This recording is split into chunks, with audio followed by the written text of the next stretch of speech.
locked away in cage or mind. Together we face this incessant bind, challenging a past we can't erase, replacing it with hope for a better place. Another day, another dawn, another damn thing to get done. Far from home, we still toil away, looking back somewhere we cannot stay, breaking the chains we cannot see. We'll either be damned or we'll be free. Oh,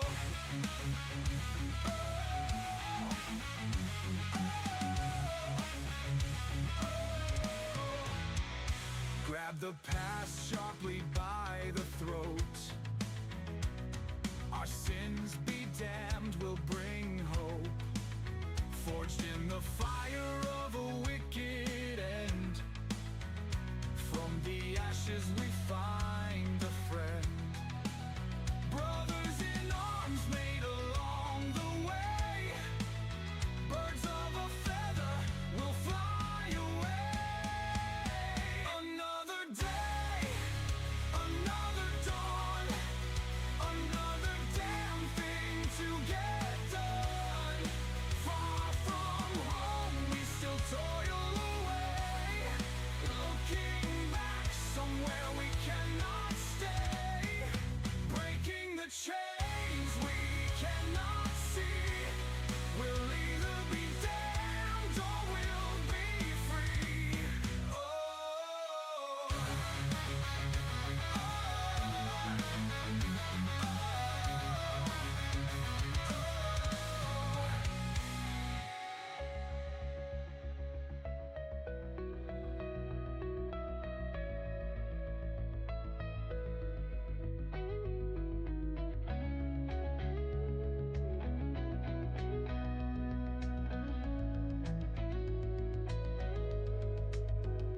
what has passed is done and gone. It's time to grab the reins and move on. We'll face this world, but not alone. This new family is now my home. The day is done, so I lay down my head. Who can say what's up ahead? It doesn't matter, nothing's set in stone. And whatever may come, I'm not alone. Another day, another dawn, another damn thing to get done. Far from home, we still toil away, looking back somewhere we cannot stay, breaking the chains we cannot see. We'll either be damned or we'll be free.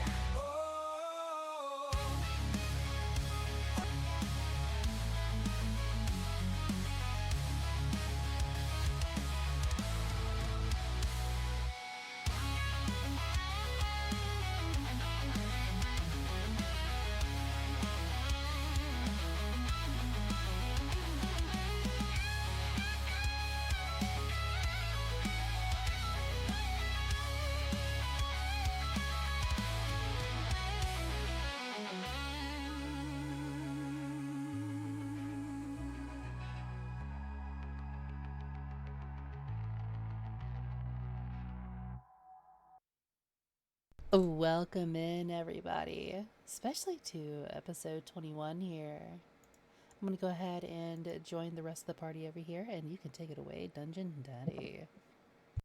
Hello, hello. Okay. So, last time, the party found themselves in the depths of a mimic nest, face to face with one that was capable of transforming into their worst fears. The first of which being Six's younger sister, Dizzy, having been burned alive, still sporting the wounds from that fateful night. As soon as combat broke out, Dizzy punched Six out of the second floor window and immediately felled Iris in a clear attempt to drag her somewhere. Six soon launched a counterattack, freeing Iris from Dizzy's clutches as the rest of the party began to contend with the mimics in the main chamber of the tavern. With her efforts thwarted, Dizzy fled from Six and leapt into the fray of the tavern, focusing her attention on Liz before she shifted into the shape of a massive, heavily reinforced prison cell with a familiar voice echoing from inside. It soon became apparent just how strong this mimic was, commanding the other mimics to continue their assault as they started to gain the upper hand. It was at this point that Vale was able to reach through her familiar and cast Cure Wounds on Iris, bringing her back to consciousness with a healthy hit point pool. As the battle continued, more of our party began to fall to these monsters after the cell had shifted into the shape of a burning raided cart with two bodies burning alive underneath it that called out to Ruby, but referred to her as Zephyr. In the midst of this mayhem, Ruby fell unconscious on the bar before her beloved patron Skull appeared, demanding his cleric not to die, bringing her back to consciousness. With the cart's attention pulled from Ruby, it soon set its sights on Iris, who had partially shifted into her newly acquired spliced form after seeing long-lost memories from her past. It was with her presence that the cart that this mimic had turned into began to change into a mind flayer. Seeing her party outmatched and with burning memories of her parents reassuring her, Iris plunged her underwand into the mechanical device in the back of her head, prompting a terrifying change. We now rejoin our party in the midst of this ruined tavern as two powerhouses from the Underdark, Iris and this false visage of her father, stand off, waiting to see who makes the first move. So with that, we'll continue on with the Mind Flayer / monstrosity mimic staring you down, Iris.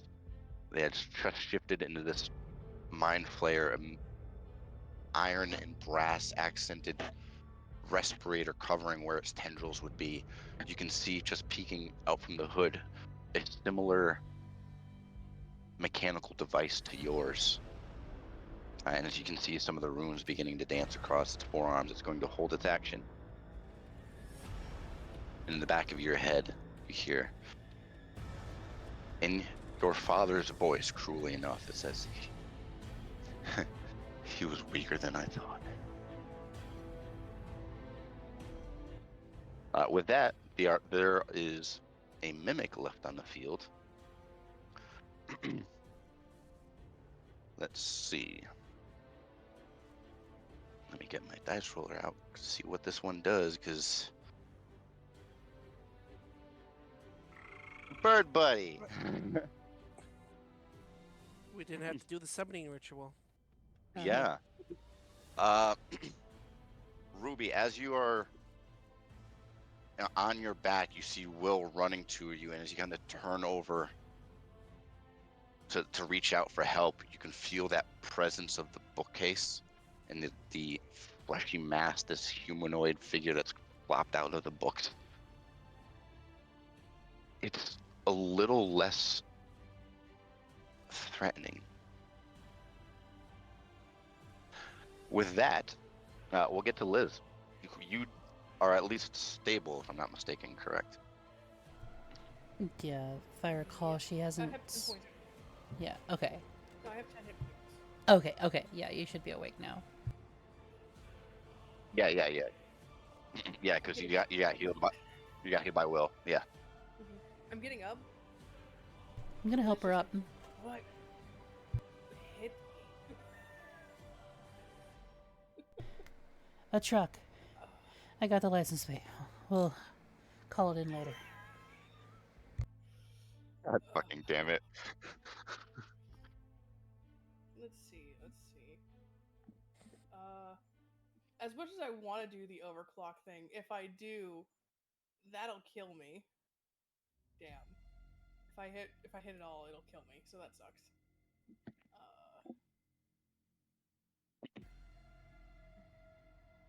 I don't really have much in the way of range, and I don't want to go near that fucking thing. Uh, Okay. Don't worry about it. Don't worry about it. Yeah, I guess I'm just gonna stay here, and if anything gets near me in 6, I'll hold my action to hit it. Okay. So you'll hold your action as a just in case Like something gets I'll have close. yeah, if an enemy specifically gets close. Okay. As part of your bonus action, since you're willingly holding your action, go ahead and give me a perception check at disadvantage.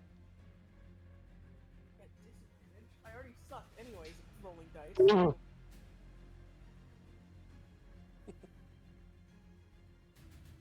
Sorry, I'm still scrambling to get properly set up.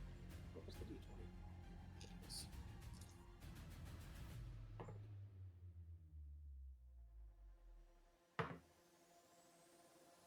Both suck, but I managed to roll lower than a 4 on the die, so a total of 8, I believe. Roll of 8. Okay. Yeah. You can definitely hear shouting coming from outside. It's definitely scratchy, a little bit higher pitch. It's definitely likely the goblins, but you can't tell if they're getting closer or further away. And 6, you can hear this as well as you're getting Liz back to her feet. More company. You Yeah, know, we well, didn't clean up for it. we'll worry about them in a minute. Just sit down, please. Nope. Liz is like back up and is in a fighting stance. Fine. And I'll return to combat stance as well, just for the flavor. Okay. Patient defense. It's not my action to take. I am just declaring intention. Well, it's your turn now Oh. because Liz is holding her action. Yeah. Okay. Oh, damn. I rolled really low on initiative. That's right. I nat one. Yeah, I suppose I'll Technically, wait, I can't use patient defense. I don't have any key. I am out of key. You're out of key. Yeah. Okay. So I suppose I'll just I don't is there a block action?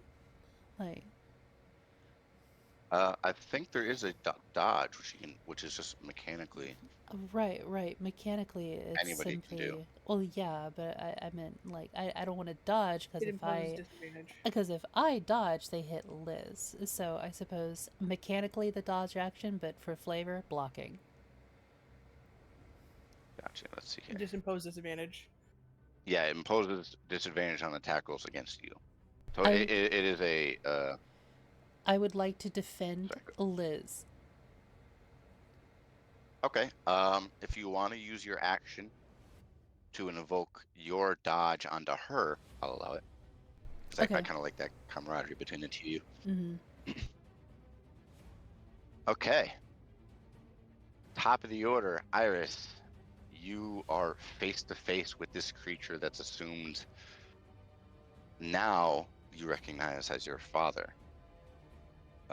Looking back in this past, in your past, in these memories, looking back now, you've seen your father as human, and the memories beginning to shift into this form, back and forth. So you're not entirely sure if he had been this form or his normal, his humanoid appearance the entire time. But it just mocked you using his voice. Mocked him. What do you do? She's taking some very deep breaths because this is the first time she has felt this powerful. And then looks right at it. And now you use his face.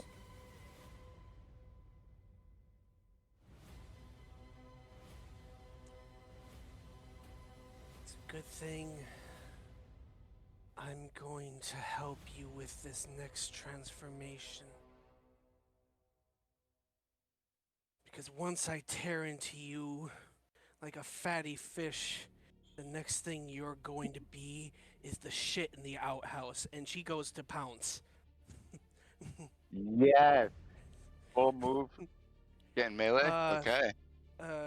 30, going for the 30 feet, right in and going for the claw attack. Okay. Let me pull up the notes on that I gave you. Mm-hmm. Uh, Part of Okay. the stat block he gave me. Yeah. Okay, so how many times are you going to hit it? Well, I'm doing the pounce attack first. Gotcha. 1 second. Let me pull up the thing.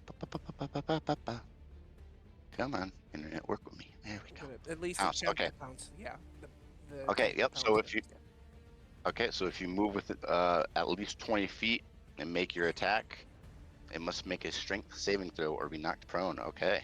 Go ahead and give me an attack roll. See if it hits. Alright, that would be 19. 19 does hit. All right. And go ahead and let me give it a strength save against that. Let's see. Oh. So DC 13 strength saving throw. It rolled a 12 and has no modifier to strength. Okay. Yes. It fails. So that's your first attack. Go ahead and roll damage, and then your last, however many times you're going to attack, have advantage on it. All right. So the first attack was an 8 for that, and that's the straight grabbing the head and just slamming it square into the ground with all of her like rush forward momentum. Hell yeah! All right. So 8 damage. Okay. Yep. All right. All right. Then the next couple attacks have advantage, right? Yes. All right. All right. That is a 17 for the first 17 one. hits. I'm just gonna roll the okay and then that one's a 7. That misses. no Oh wait, is that that was 7 a damage. Yeah, 7 damage. Okay. All right. Roll all the last 3 attacks first, and then the damage. Okay. Just so we can get a sums. Okay, this is gonna be the 5 attacks plus the bite as a bonus action. Yes. Do it. All right.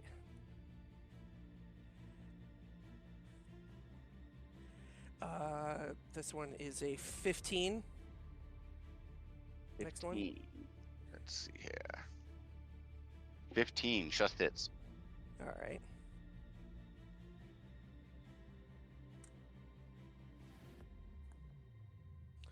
All right, that's a 16 for the fourth one.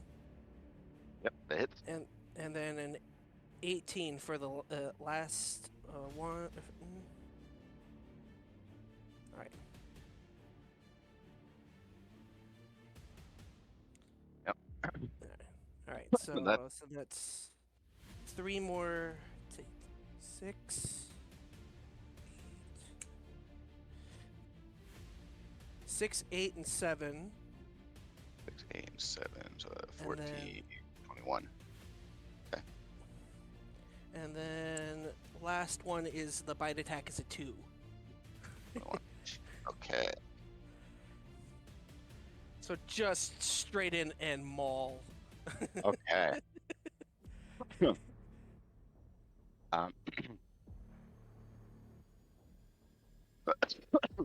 So all of you watch as this feral, underdark, modified, wild Iris charges clean through the furniture, knocking it off to the side before she pounces and grabs his face, slamming it into the woodwork as the wood splinters and cracks as he moves back a couple feet. It begins clawing in, biting into his shoulder, tearing and trying to tear through the best breastplate. of this mind flare that's now occupied the space. Iris, while the rest of you just see this action, you can hear the feral noise. Iris, in the back of your head, you can hear it beginning to scream, and you hear your father. Make sure it doesn't leave.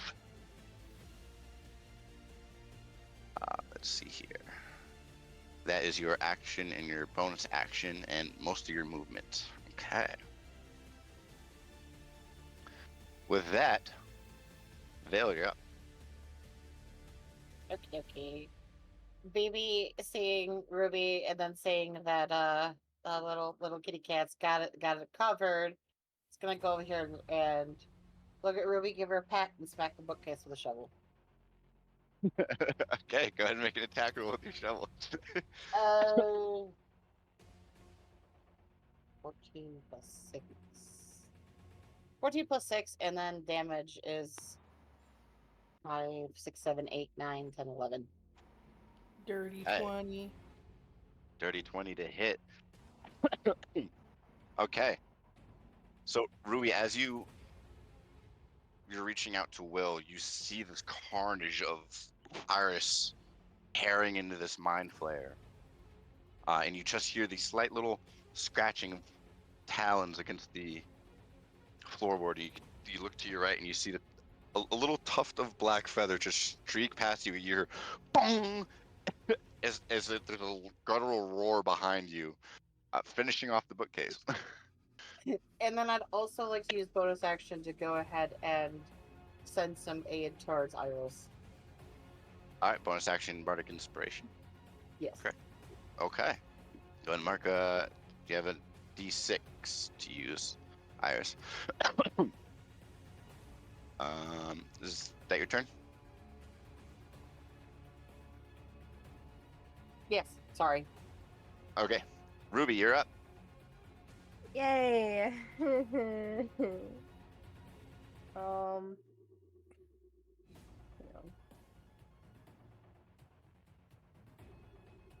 many spell slots do I have left? Hang on. Oof. Okay, I'm not looking great. I'm gonna go ahead and use my bonus action already and do healing word on myself. Okay. Go ahead and heal your hit points. Let's... Great. And then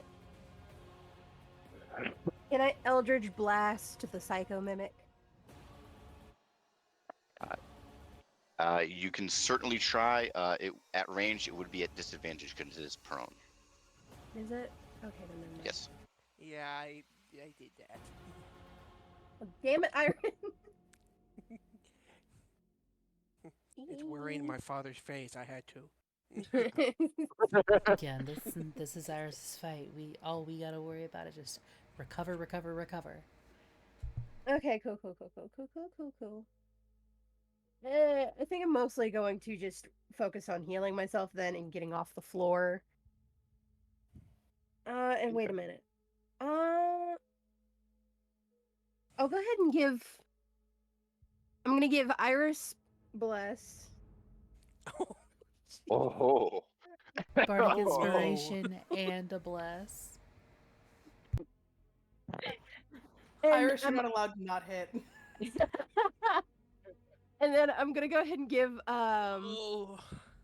Will Bless and Bird Buddy Bless as well, because I've got 2 more uses. Okay. Thank Yay. you. Alrighty. So, Ruby, you hear that clunk of Vale's shovel against the bookcase. You immediately get to your feet. You see this change, almost as if your god is now guiding you, trying to make sure that you protect yourself. You send out bless to your allies. You begin to right yourself as you heal. Kind of get back on, at least up onto one knee. Kind of crouched on the top of this bar. And now we get to the layer actions. There's going to be 3 acting simultaneously. Iris, positive or negative? Positive or negative? I have to pick one. Oh. I'm feeling optimistic, so positive. Perfect. Okay, roll a d6, please. Alright.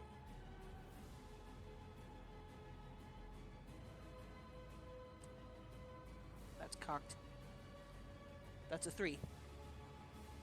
That's a 3. Okay, you all, as you are watching this terror that was once your ally tear into this mind flayer, the light beginning to settle slightly beyond the tavern, that alien glow that's absorbed itself into the vegetation. It's, at least in this moment, feels protective.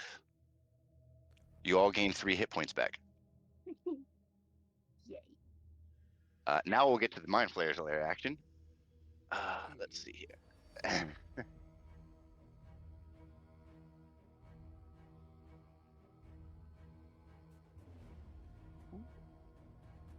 Oh. Okay, so it's only.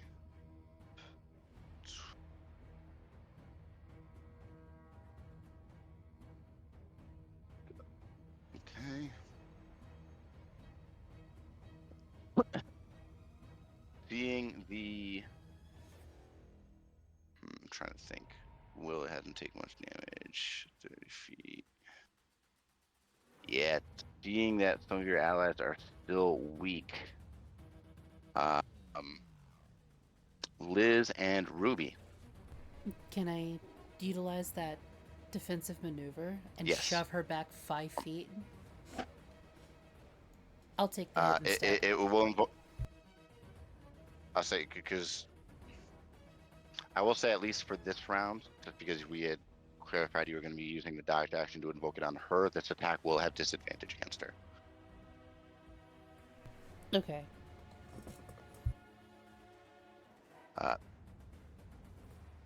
Now to clarify, Okay. this is an AoE that's happening, or is this a Uh, targeted attack? It's 2 creatures within a range centered on the mind flayer. Okay. So they are physical attacks. Okay.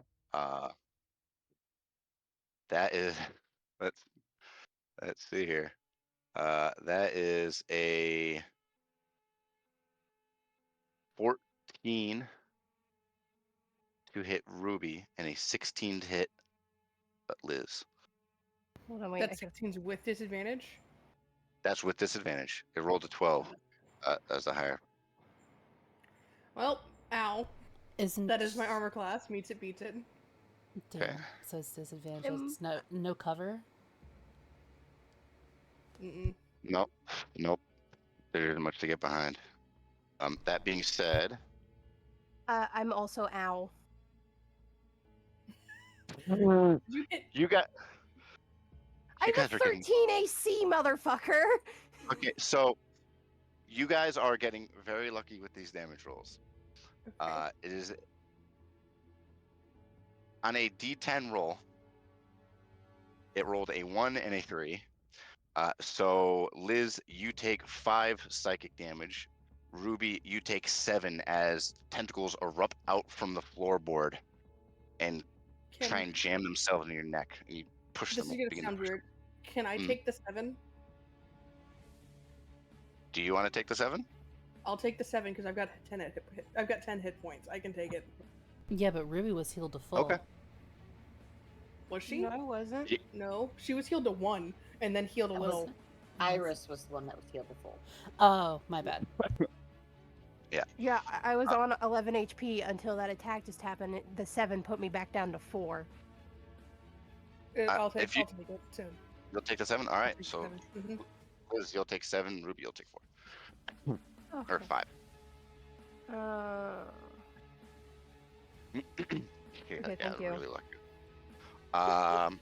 Now, let's see how the wild cards are doing on this.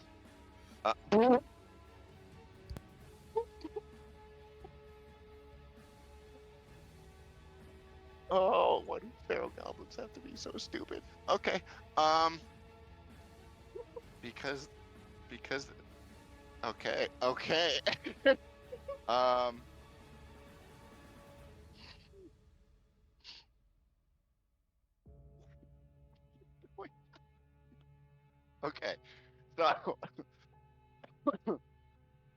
in the midst of this mayhem, Vale, you see these tentacles erupt out of the floorboard within the range of this mind flare. You look to see Liz, who had just taken hit, and you can see Six's like trying to pull her away as she's still kind of looking outside, and in kind of a broken goblin common, you could hear Baju, death post, before an arrow shrieks into the tavern and actually hits the prone mind flayer, dealing 6 piercing damage. See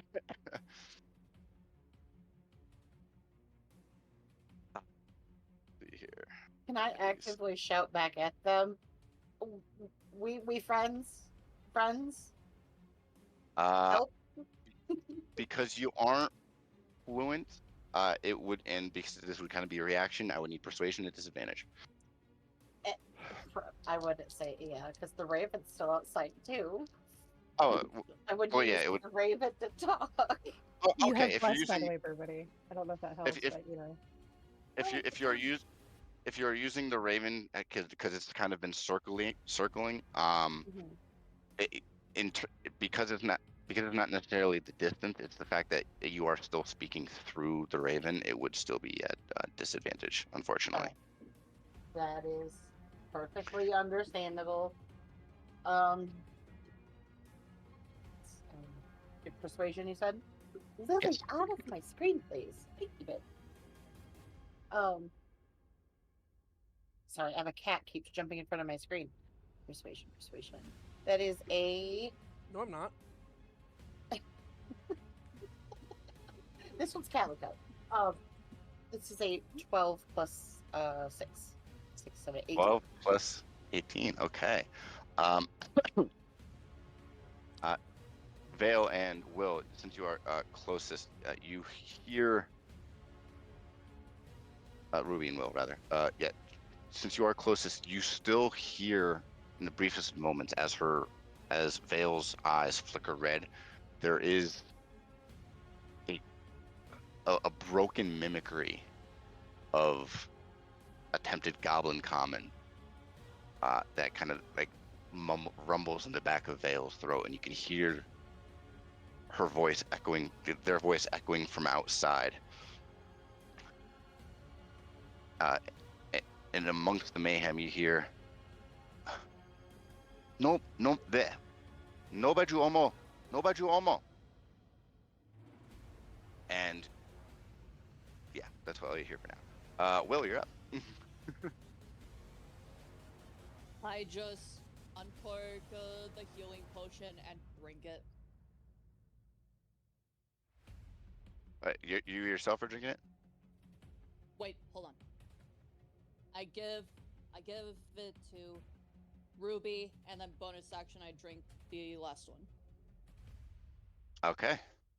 All right. So if you're using action on Ruby, that's 10 hit points back. And Will, I'll need you to roll 2d4 plus 2.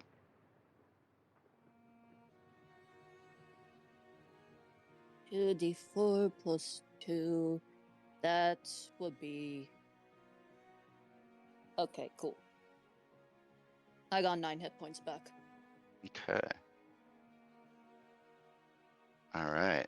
You're gonna stay right there, not gonna move at all. Okay. Wisdom save, please.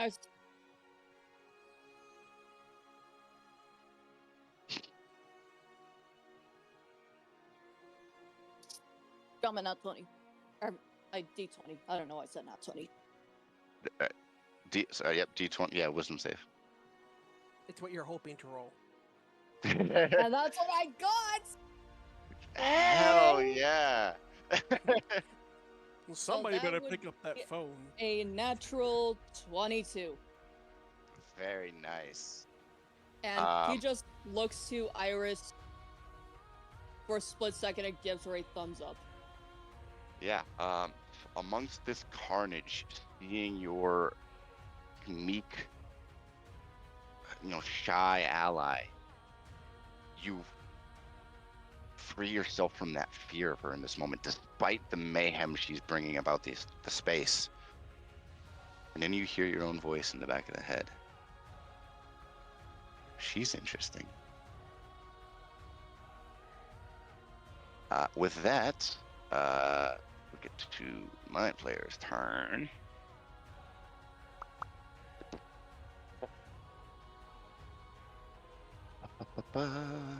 It will.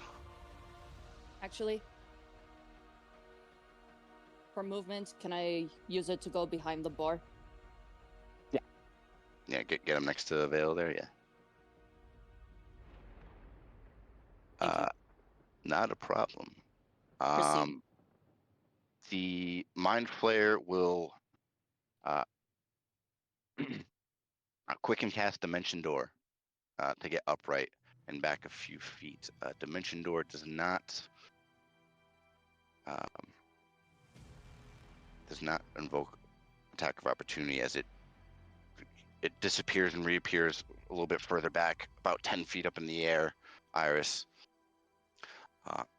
as you look and continue to stare it down, its blood dripping across your claws and down your jaw, you can almost feel what's coming next. I need an intelligence save from you. Okay, and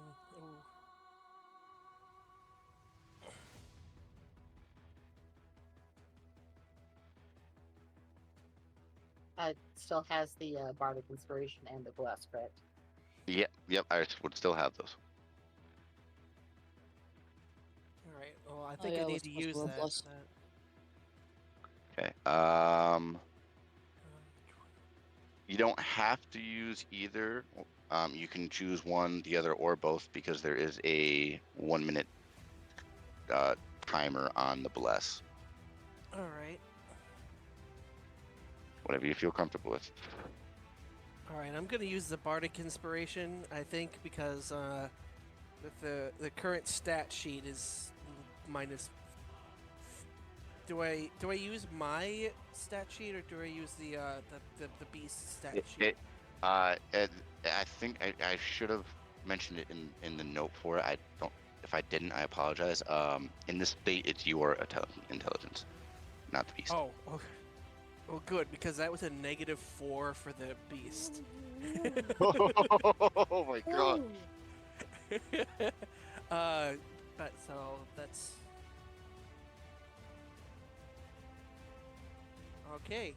So 15 plus 2 plus 5, so that would be a 25 for the save. Okay, that does save. I mean 23. Sorry. 23. Okay. Yeah. All right. Let me.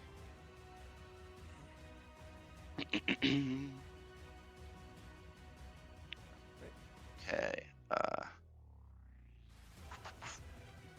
That was good call. You take 23 psychic damage, and are not stunned. All right. Is that resistance as well? If you have a note saying you have a resistance to it, yes, you do.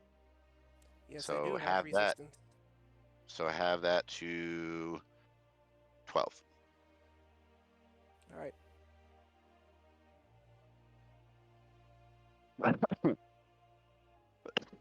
That is the Mind Flayer turns. The mimics are done.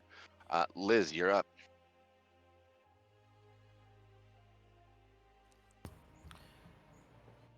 I don't feel good. I'm on 3 hit points. And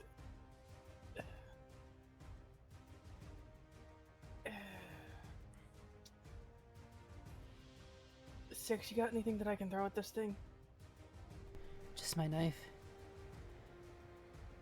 You're probably better at throwing that than I am. I'm gonna get out of your way. I'm just gonna walk. Yeah. Come on, Tank. Get upstairs. Oh god. Get upstairs? Alright, yeah, you know what, screw it, I will go upstairs. It's right Okay. here, Just right? be careful with the fire. Yep. Yeah, that's the stairs right there. So, let me see here. 15. Ooh, yeah, 15 feet would get you here mechanically. Okay. Will I be on fire if I go up there? Give me a dex check as you make your way up there. Oh my god. I swear to god, if I die to fire, I'm killing you. It's a dex check, not a dex save. That doesn't do anything because it's still 0. Right, but listen to the wording. It's a dex check, not a dex save. 18. That is enough. There we You go. are good. So as you limp your way up the stairs, you can still hear, as you kind of limp your way up the stairs, you can hear this creaking of the woodwork. You can see that the mimic that Iris had torched is still burning and is beginning to set into the wood, but you at least feel safe. And you still hear that shouting from outside if you want to take any kind of an action.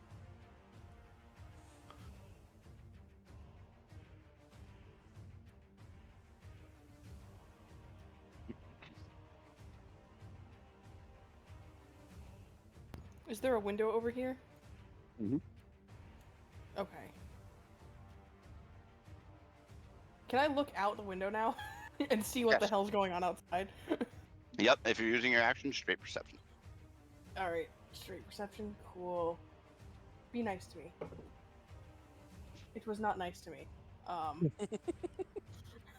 It gave you the 18. Take whatever it gave you. How about a 7? 7. Wasn't that 1, so. Given, as you kind of look out, given what you could hear, you can hear the shouting, and you can see at least the shadowy figures of these goblins amongst the fire. And as you look out, you can see the fire of the bonfire itself has turned into a beautiful, almost adamantine blue. You can see some of the vegetation has begun to glow, different shades of green, light green, like a haunting purple. And you can see the shadows of the goblins shifting around. And at least what you could at least tell is the goblin that was on top of this rough mud statue is, as near as you can tell, is giving orders.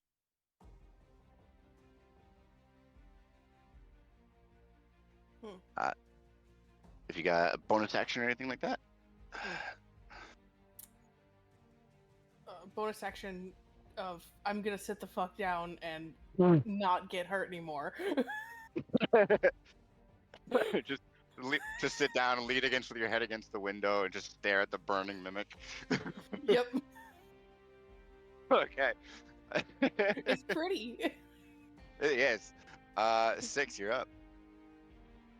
Alright, well, not having to worry about Liz anymore. Can unclip the rope dart from my belt. Give the rope some slack. Just begin that twirl. I'm coming closer. Let's see. 10, 15, 20, 25. Can we just count that that bear rug mimic as a bear rug so she can step on it? Yeah, it is flat again. I'm not going there though. Rip.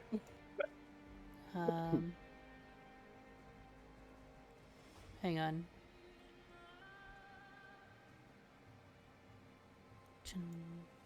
Think, yeah, that should be within my reach. So honestly, this is probably the first time that you guys have actually seen Sixie utilize the rope dart appropriately.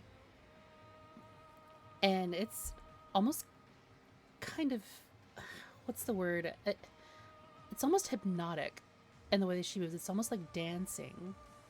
How the rope spins around her body, curling around a knee, around an elbow, around her neck. And as she spins to unloosen it, she'll tuck her head and fire this rope dart towards the mind flayer.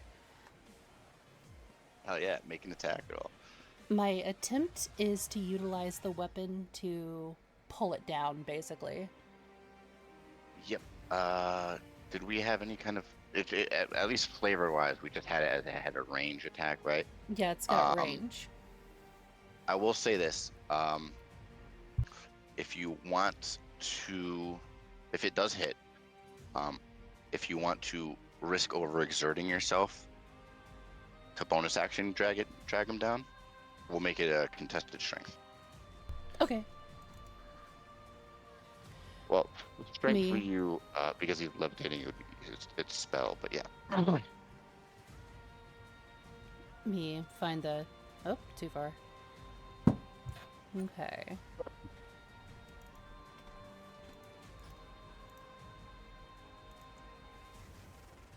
Sorry, my browsers don't like having multiples at once. Come on. Behave.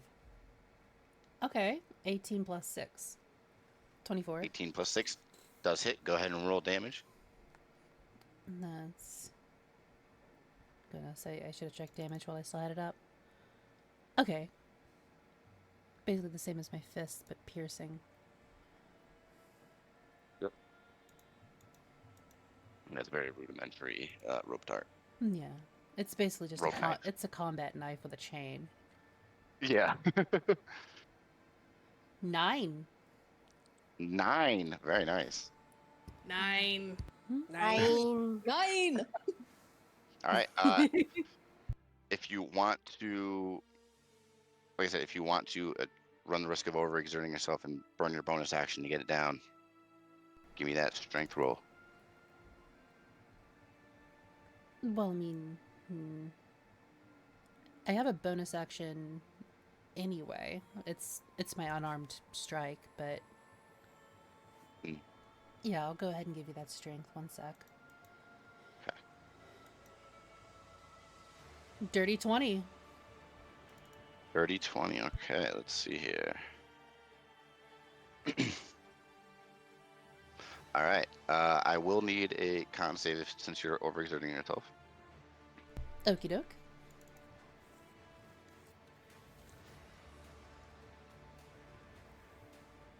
Con save. Yes. Okay.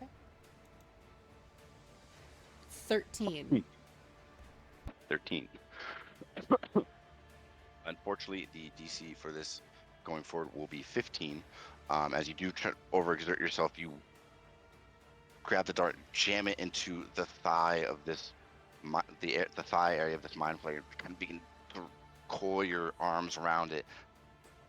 The chain goes taut, and the rest of you, with the exception of Liz, because you are sitting, so you can see as she's trying to overexert herself, a little bit of that opalescent glow begins to come back from her skin. Nothing worrying, but it is there. You do take 1 point of exhaustion. I'm okay with that. Let me go ahead and mark that. But mechanically, he is grappled. So yeah, I was attempting to like pull him down within range of Iris. Yep. Let's see here.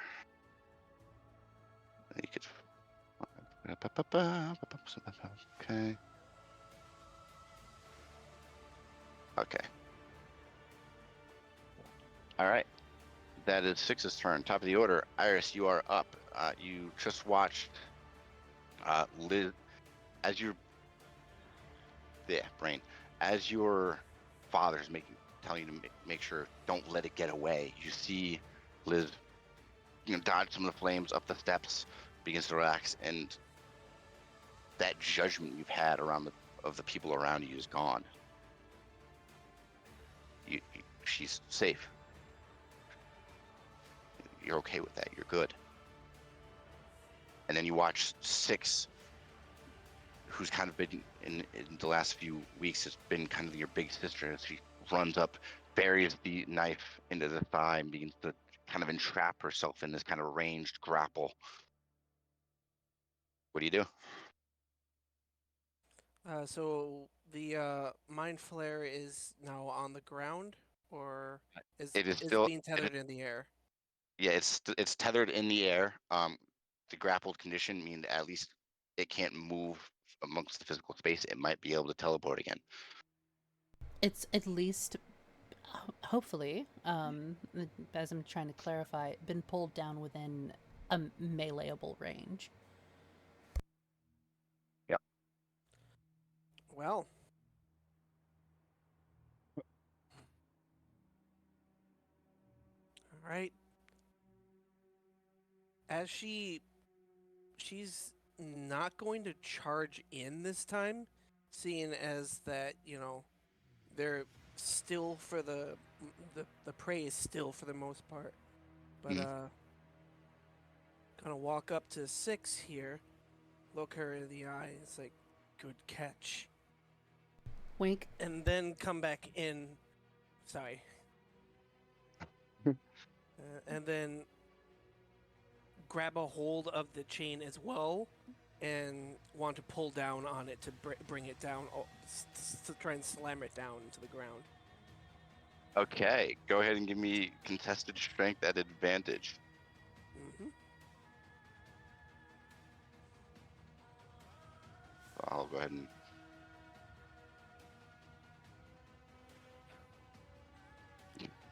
All right. Dirty 22. 30, 22. Okay. So as you 6, as you're wrapped up in the chain, holding this mind flare in place, you see this large lumbering form of Iris come up next to you. And despite the monstrous terror that you just watched it unleash on this mind flare, you fully sense Iris from kind of like from deep within this form. As Iris just grabs and with your help, with you helping her, just slams the fucking mind flayer into the ground. So I go ahead and roll the knife's damage again, and I will add 2d6 on top of it for it falling. I just saw chat. Discord chat, rather. It's another 9 damage. Yeah, I basically just did pull a get over here. All right. Let's see here. Why do you guys make me do such difficult fucking calculations? There we go. But the mind flayer is now yes. So it is now prone, Iris. It's still grappled with you and 6 now. It's taken a hefty amount of damage, and you can see there is a modicum of fear beginning to appear in the eyes of this false version of your father. It's your fight, kid. You're just not alone anymore.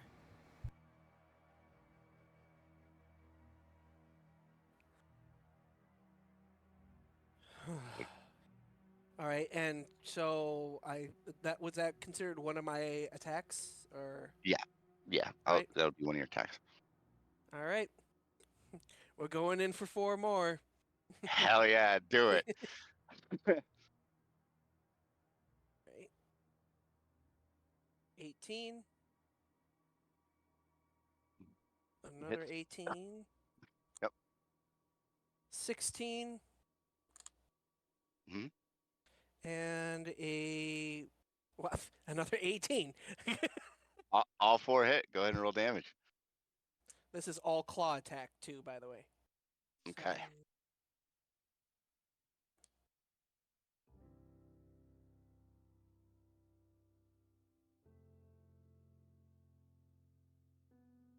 17 overall. 17 total damage. Okay. See, that one was a lot easier. Thank you. Yes.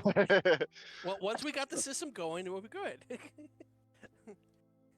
So as you 6, as you're entangled with this into your chain, you reassure Iris there's in this form, there's that calm, that calculating iris coming back out, and you can still, as her long red mane has kind of pushed her hood back, you can see this mechanical device is into the back of her head, almost like gripping to the back of it like a spider, as she just reaches down, slowly sinks her hand slower, deeper into the Mind Flayer's body, just dealing all the damage with one grab, as it she kind of is almost reaching for its spine. Action, bonus action, movement. Vale, you're up. BB is going to go, woo, kitty, and yeah, more inspiration, and then going to also give a little help with shield touch. She'll Gonna touch. Raise a skeletal hand. Let's see here. Let's see. Oh, range spell. Oh, it's a range spell. Yeah, it is. It would be at disadvantage. That's okay. We'll try it anyway. Okay.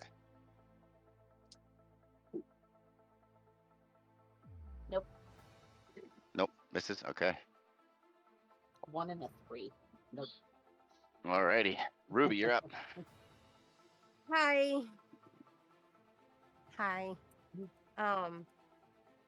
Does he look about dead? If you want to use your bonus action to find out. Sure, why not? All right. Medicine disadvantage. Yay. Love that for me. I'll grab my 2 nice die. Oh, it's still bad either way. E. Hold on, where is it?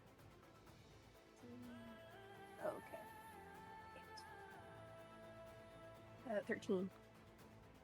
13. You've never seen one of these creatures before. And whatever's going on within this clash between these two behemoths from the Underdark,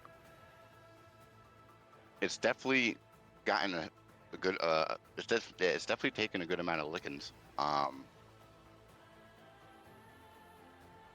But you can tell there's something else affecting it. Oh, well, if there's anything that I'm good at. Jesus Christ. Wait, you got an action and you got movement. What do you want to do? I'm going to have to pull the spell up. I have a spell in mind that I want to do, and it's a lovely spell that I love. He should be within range, right? Roller. I'll just say right now, if you have to hit me, go ahead. Oh, no. Toll the dead. Hell yeah. That's a con save, correct? It is a wisdom save, actually. Wisdom, okay. And since he's already taken damage, rather than it being a D8, it's a D12. Mm-hmm. Now that we can actually talk about your spells out loud, hallelujah. Oh, yes, I don't have to DM you anymore. Totally dead. Totally dead. That is a 23 on its wisdom save. Jesus fuck. Are you fucking kidding me? So as you, as the Will and BB, as you've kind of gathered around, kind of keeping Ruby in his corner, a familiar sight to you, BB, appears as a small golden medallion pops out from the bottom of the front of her blouse. There's an undead hand with like a little stick, just go bong, fuck, and just goes back in and just pulls the medallion back in. Fuck. All right, so we got 3 layer actions going on again. I'm ducking behind the bar, by the way. Just a bit. All right, so you'll take half cover. So all right, Iris, positive or negative for your layer action?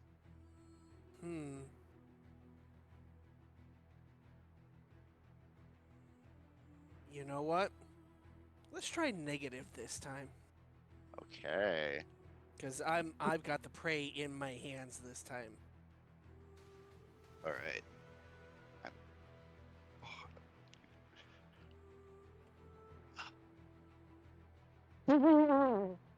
What? Okay. Go ahead and roll 4d6, and I'll let you know what the other effect is of this. 4d6. Okay. Uh-huh.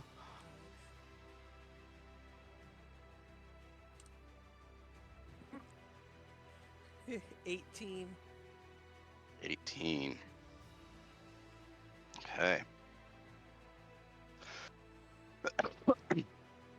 So as you just continue to bury your claw into this thing's chest, the rest of you who are watching this see that odd light blue, burning green, haunting purple light begin to coalesce, shoots across the floorboard underneath the woodwork and into Iris before it goes channeling into her arm, and just light erupts from the puncture wounds.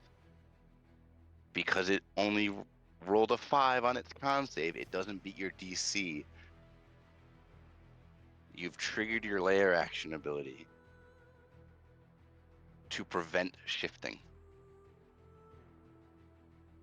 So it can't change forms again? It can't change forms anymore. It can't change forms, which means it can't heal. Now, let's see. Layer action for...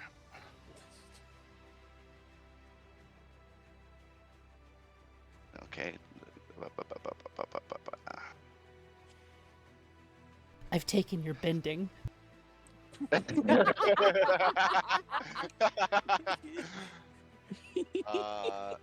Joel. It will... Oh. What is this?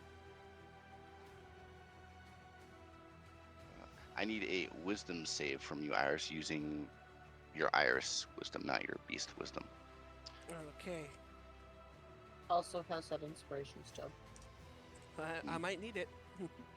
And bliss. I think Iris used bless last time. Okay. You can use bless every turn until Ruby loses concentration. Oh, okay. I'm holding it. I've got it. Fair. Okay. You get 1d4 per turn. Yep. Well, then in that case, that is a 19. 19. That does save. As it attempts to cast Dominate Monster on you, and you shunt this creature out of your head. I've already got 2 in here, motherfucker. You do not want to join in. All right, let's give these. Correct me if I'm wrong, BB. You said you told the goblins that there are allies in the tavern. Was it inflected in a way where it would be, hey, we need your help? I did say help. Okay. I did say friends need help. Okay, so I just gave them a check to see how well they'll do. I fucking love this game.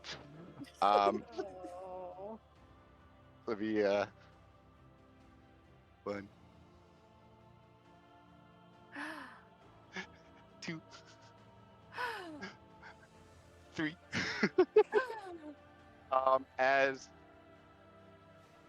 As this fight has been going on for a few rounds now, unbeknownst to the rest of you, goblins have stacked up against the front door before 3 come charging in, and each make attacks with their spears, which are very rudimentarily made, but they all have advantage.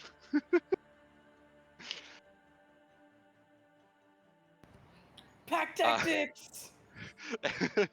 and, You. and all 3 hit. None of them for nat 20s. For a total of 11 piercing damage. As the only distinctly common word you've heard out of these goblins as they charge in, you can see that they're a couple different shades. Like one's like an ichorish, like yellow. One is like a dark rusted brownish red. And one's like a dark forest green. As they charge in, you just hear die, die, die, as they just start jamming the fucking spears. Die, die, die! Into who? Into who? Into the Because mi- I'm a. Okay. Into the mind flayer. Mind flare. Is this thing still prone? It is still prone. That's why they all got advantage. Clone. Okay. That is the lair action for the goblins. Will, you're up. Will is gonna take out his short bow and approach this thing, and he's got a few words to say to this fucker. Okay. You know, you really are a coward, huh? Getting off on taking the forms of the ghosts of our past. And I could see the fear in your eyes. And, like ghosts of our past, you might as well just stay behind it all. And he draws out his short bow and fires it in its eye. Okay. You are still at a ranged distance, so attack at disadvantage, please. Okay.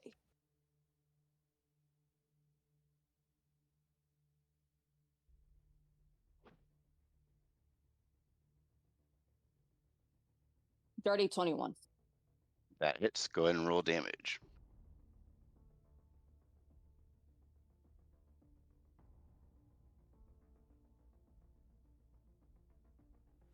Okay, shuffle is. Okay.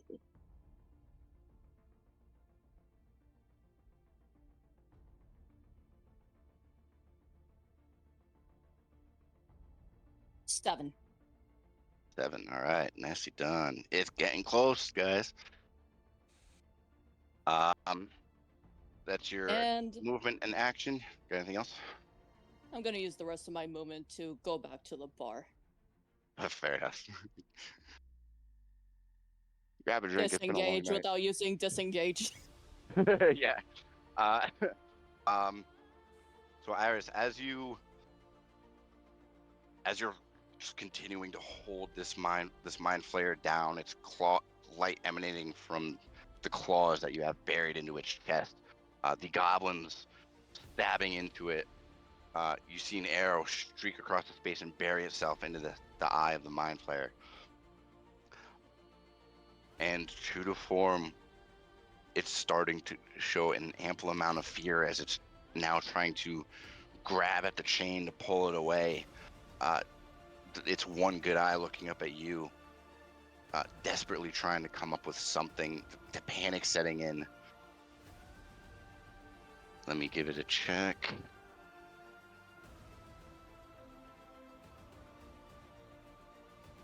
Yeah, it does not think to cast in the moment. So with that, that'll be its turn, and it's just frantically trying to run from you all now. Mimics are down. Liz. I'm just gonna start praying for forgiveness for being a coward.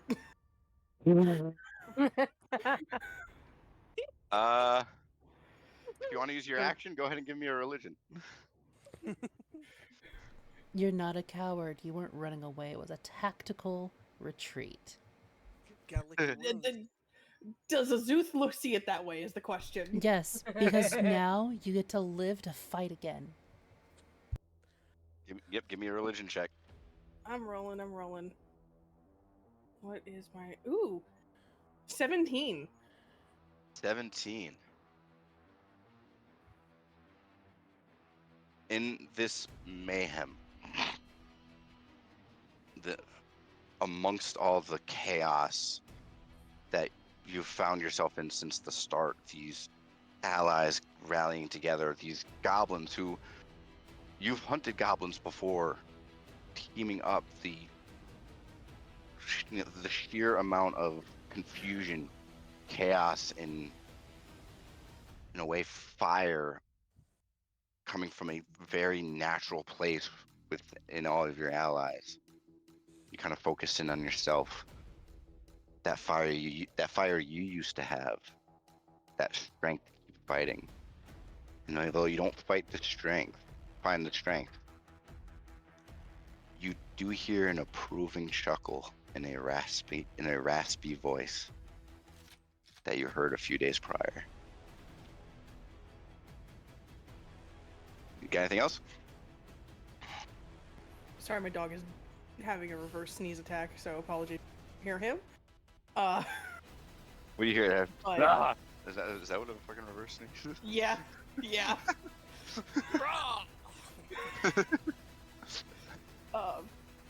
Basically, anyway.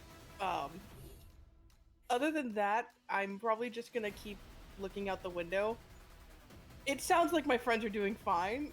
Can I see that the goblins are helping? Like, I peek over the banister and check to see if the goblins are helping. Oh yeah, it's clear as day. They don't want this thing any longer than you guys do.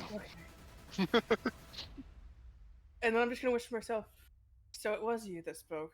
All right, and I'm just like relaxing now, like starting to like ease out of the fight, because Oh, yeah. god, I hurt. Went down to 0, up to 10, back to 3. All psychic. Oh, yeah. My head hurts. My head hurts a lot. I'm pretty sure that me, Iris, and Bird Buddy are the ones in the best condition right now. Like, Yeah. I'm doing fine.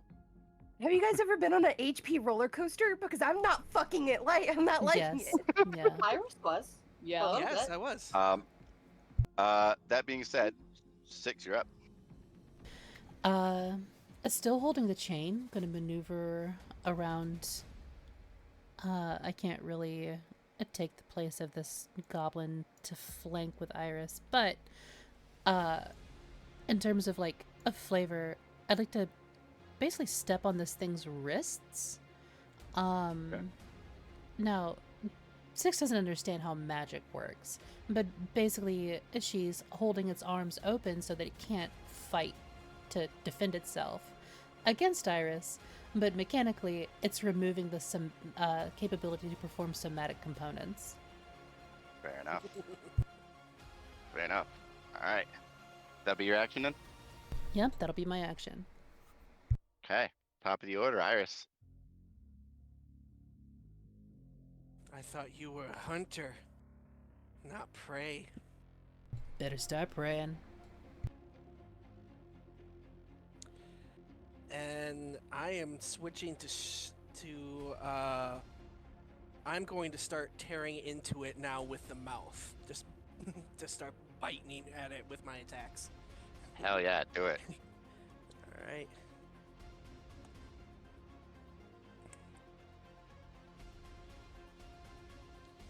That's a 15. Hits. Remember, roll these at advantage. Yeah. I won't need for that for the second one because that's a natural 20.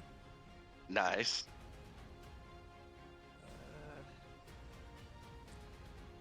That's a 21, and then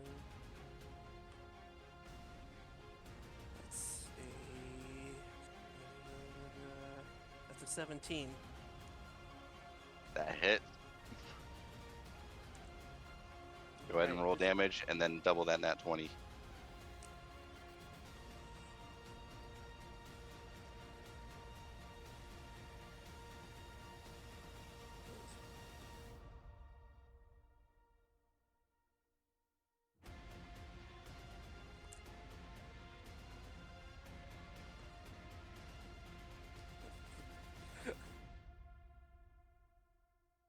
That's 6. That's a 10. So that's Okay. obviously going to be doubled for the 20. Mm-hmm. That's 4. And that's... And that would be 8 plus 3 would be 11. Okay. Total of? Okay. 26, and then. 11, Sorry. 37. Yep. Yeah. 37. I will stop you right there. How do you want to do Yep. this? Oh, dead. it's my first one. Finally. My boy. Do it. Do it. Finish it off. As she's, I want to dig as the claws are digging in. This starts going first for the first bite, or for the chest, and then going straight for the neck. And then the last one, I'm just taking the head off with just all within the jaw, basically. Perfect. All right. So 6, as you hold this mind flayer down, you can see the goblins now realizing that they're probably attacking the weaker monster as they kind of give Iris a little bit of space. as she walks forward, hunkers down on the all fours, grips the top of his head and twists it sideways. There's that first sickening crunch as her jaw opens up wider, cracking the rib cage and tearing into the flesh. As she pulls back and spits some of it out, you can see the still beating heart of this creature inside, and as she just lunges back in, there's the thick sound of tearing flesh and bone, holding the head in place as she removes the spine from pelvis to neck with the heart included and just rips it out of the torso, spitting it across the tavern onto the floor. I just kind of close my eyes and kind of shift my head to the side as I'm just splattered with blood. With that, Iris, as you finally satiated your bloodlust, I need a con save at disadvantage. Oh, thank goodness it's Sorcerer. So, all right. You have bless. Yes, I do. All right, then. I've got you. I've got you. I've got you so much. All right. Da. Con is. And that would be a 19. 19, okay. Thank So as goodness you for bless. as you bit the spine of this mind flayer across the tavern, all of you just hear that guttural, feral, wild breathing as it kind of begins to subside. There's the slight cracking of bones again as Iris begins to kind of drop to her feet and drop to her knees. And in the back of your head, Iris, as you begin to shift back, you feel an extreme amount of exhaustion. As you kind of will yourself, you hear your father's voice. I'm so proud of you, kitten. You will take half the exhaustion points you would have taken, so you only suffer 2 exhaustion points. I'll catch her before she falls. Okay. And with that, we are out of combat. Iris! The real quick, the goblins are going to run the fuck back out because they're going back into whatever the fuck Death Post is. So I'm going to go ahead and remove them from the map. Nope, nope, nope, nope, nope. Baby just like flails and says, "Thank you." We'll hop over the bar side and rush to 6 and Iris. I'm going to finish eating. You guys have fun. So I'm gonna limp my way back down the stairs, and I'm gonna pray over the bear. So I'm gonna get in range of as many people as I can. Okay. But while you guys do that, Ruby walks over as well. Okay, so if you're over. sorry. I'd like to sort of just, like, kind of cup the side of Iris's face, kind of just check her out, make sure she's fine. You know, doing the whole Hey. mom things like, are you hurt? Any bruises, bumps, cuts? Give me a medicine check. I'm not like going for a full blown like medicine check, just like basically the kind of vibe that I'm going for. But more or less satisfied, like she's okay. And then the worry sort of like fades, and it just turns to fucking pride. Good job, Is this kid. Is she there a okay? way- I was gonna say, is there a way that Six is holding Iris so Mimi could just like wrap their arms around Iris and then just like do a head pat? Probably not a head pat, but you could definitely kind of like hug Iris's waist from behind and just kind of like nuzzle into her back. Okay, I'll do that and say good, kitty, good kitty.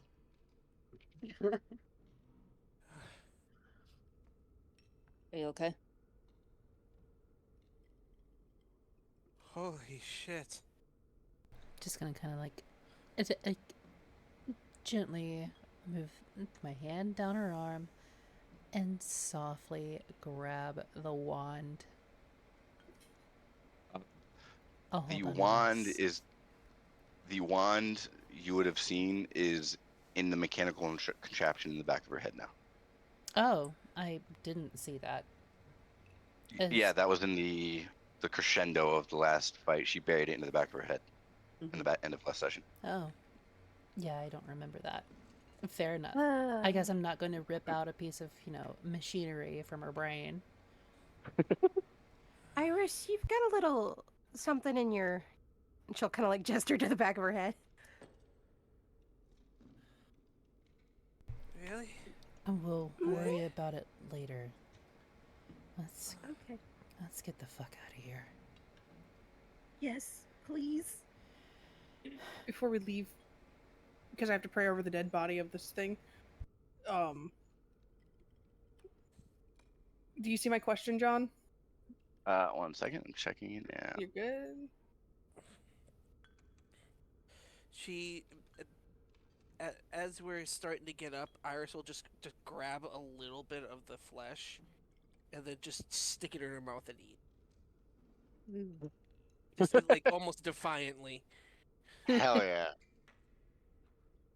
Will is gonna go upstairs to see if he could check for his dice that were still upstairs. That's a 17 again. 17th. Given given how you've watched this fledgling adventurer, these allies coming together, this camaraderie, and there was that approving chuckle again as you kind of begin to pray. You invoke the Sooth to, rather than heal, channel anything she can into Iris. Iris, you recover 1 exhaustion point. Yay! And then for me and Ruby, it's 5 HP. I love you.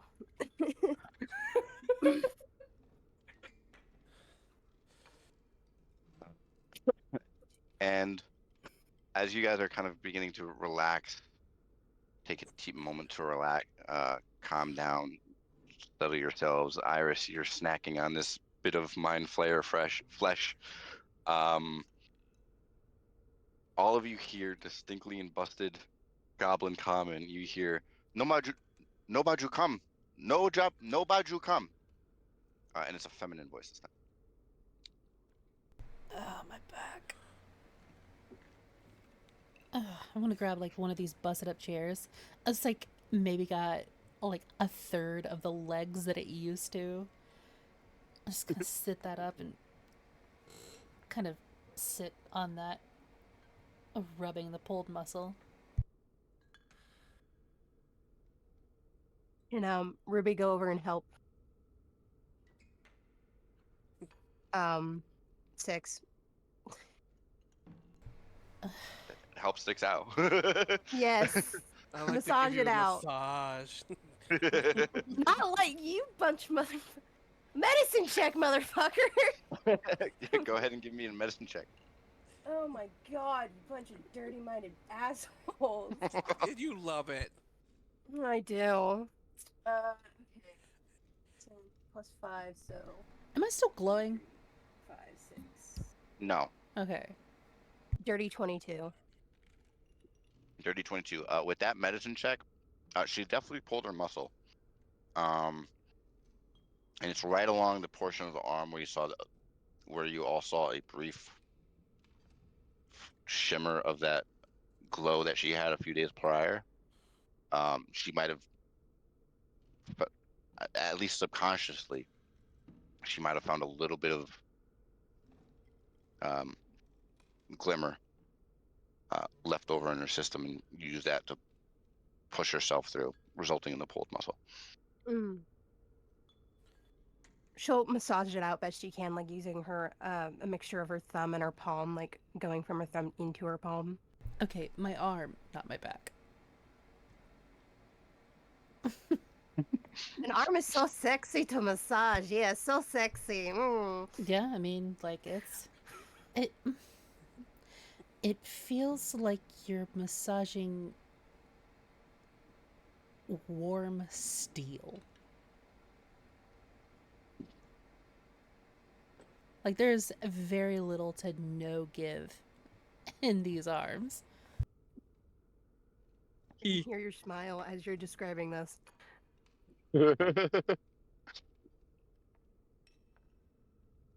Ruby will help you regardless. As I said, Will is gonna go upstairs to see if maybe his dice survived the fire. Give me an investigation check. Okay, good thing I have a lot of points to investigation. Oh, nice. Investigate. Dirty 26. Very 26. Okay. Given how the mimic fell before Iris lit a fire under its ass, you're able to find 3 of the 4, and as you kind of look around, you can push this armoire off to the side. There's still that chunk of flesh kind of pinned underneath the body of it that's now completely charred, just underneath its palm, kind of embedded into the would-be skin. Your single die is there, so you get all 4 back, but this one is very burned. You can't. Souvenir. Yeah, you can't tell which one, like which face it is anymore. It's just a black square, black cube. Souvenir. And as you're kind of shifting the armoire and you get your dice back, all of you hear again, no, but you'll come. We ain't. This time it sounds whoever this is giving a warning. They're sounding pretty insistent. Are they wanting us to come outside? I heard come, which I will be later, and int. I'm assuming putting 2 and 2 together, come outside or we're coming in. Great, wonderful. I love dealing with this. Oh. Hey, Red, you almost done talking to your dear and fluffy lord?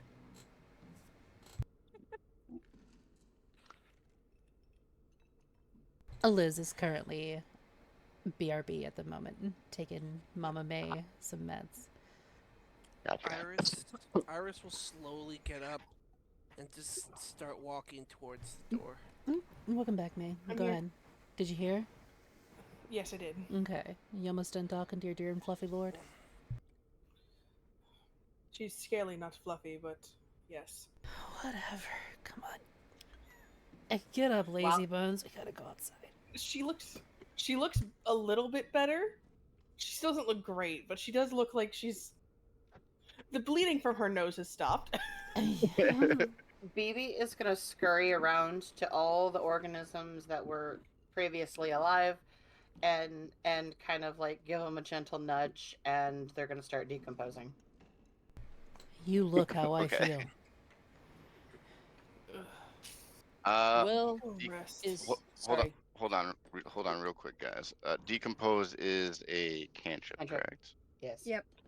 Okay, these ones are quite mature. Okay. I can post it to the No, group. you're good. I will need a straight 20 roll, Oh, okay. no mod, when you Uh-oh. try to decompose what's left of them of the mind flare. Just straight roll. Yep. 19. 19. Okay. As you go around, you decompose the chunks of flesh that, at least at one point or another, were either globs of eyes or humanoid in appearance. Uh, Relinquishing the furniture from these monstrosities, with the exception of the barrel, because that one's in pieces. And then you go over to the corpse of the mind flayer. And as you cast decompose, there is a very sudden flash of a dark shadow and two burning green eyes that image jolts into your head, and you step back. It decomposes, but that's never happened before. Okay. But with that, Oh, we should get I will- outside. They're starting to get pissed. Will grabs Iris and like loops her arm around his shoulders while wrapping his other arm around her waist, and is like, when I was that other form, did I scare you to the point of being too scared to move? Pretty close. Couldn't get Right. closer to you. Did I do the same Well, to you? yeah, but I mean, I broke out of it after I fell from the second floor. Not blaming you. You weren't yourself fully. I'll go over to Liz real fast. Please tell me you can walk. I can walk. I'm Thank fine. fuck, because you're so fucking heavy. okay. I'm big You guys go out. bone. You guys go out the front door. Yep. Yeah. Yeah. All right. Everyone else Um, bursted into. Okay. As you guys make your way outside, it's while it's still distinctly nighttime, it's almost like you guys stepped into a different world, as you can now see that all the vegetation that was scorched has come back to life and has that alien aesthetic. There's mushrooms, but the caps are inverted. The trees look a little bit narrower, where the branches are a little bit thicker, so the trunk bends slightly, with light blue and purple leaves. You can see that even the grass in some areas is more kind of like really tiny versions of like the cattails, with it's like just the strand of grass and then the floof at the end. It's like that, but there's a little bit of purple. The crops, you can tell, even at this distance beyond the buildings, there's a dense glow of where the farmlands were.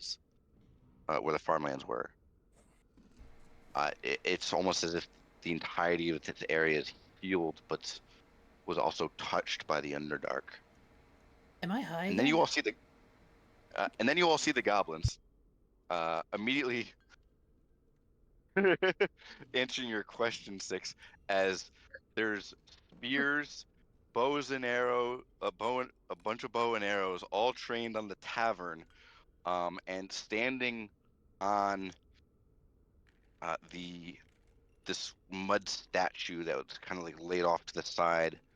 You can see three distinctly slightly more feminine goblins, and one of them is considerably pregnant than the other two. And even at a passing glance, there's defensive positions, and you can see the smaller ones are being sheltered. Phoebe's gonna saunter forth, and then kind of like do a little bow I'm and just say, gonna "Friend." I'm just gonna raise my hands. I've been in this position before.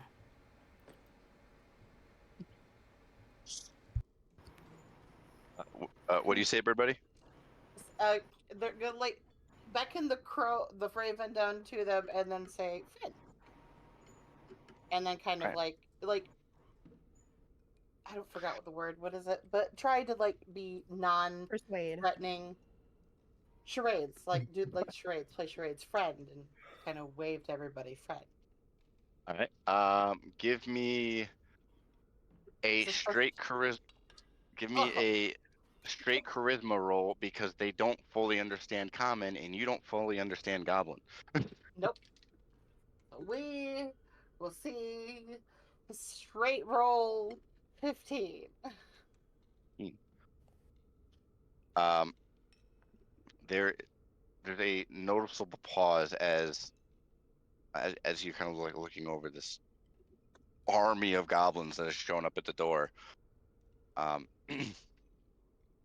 You hear from the very pregnant one. She, even at this distance with a little bit of glowing, you could tell she's got a bit more of a rustic reddish brown complexion. No baju, free?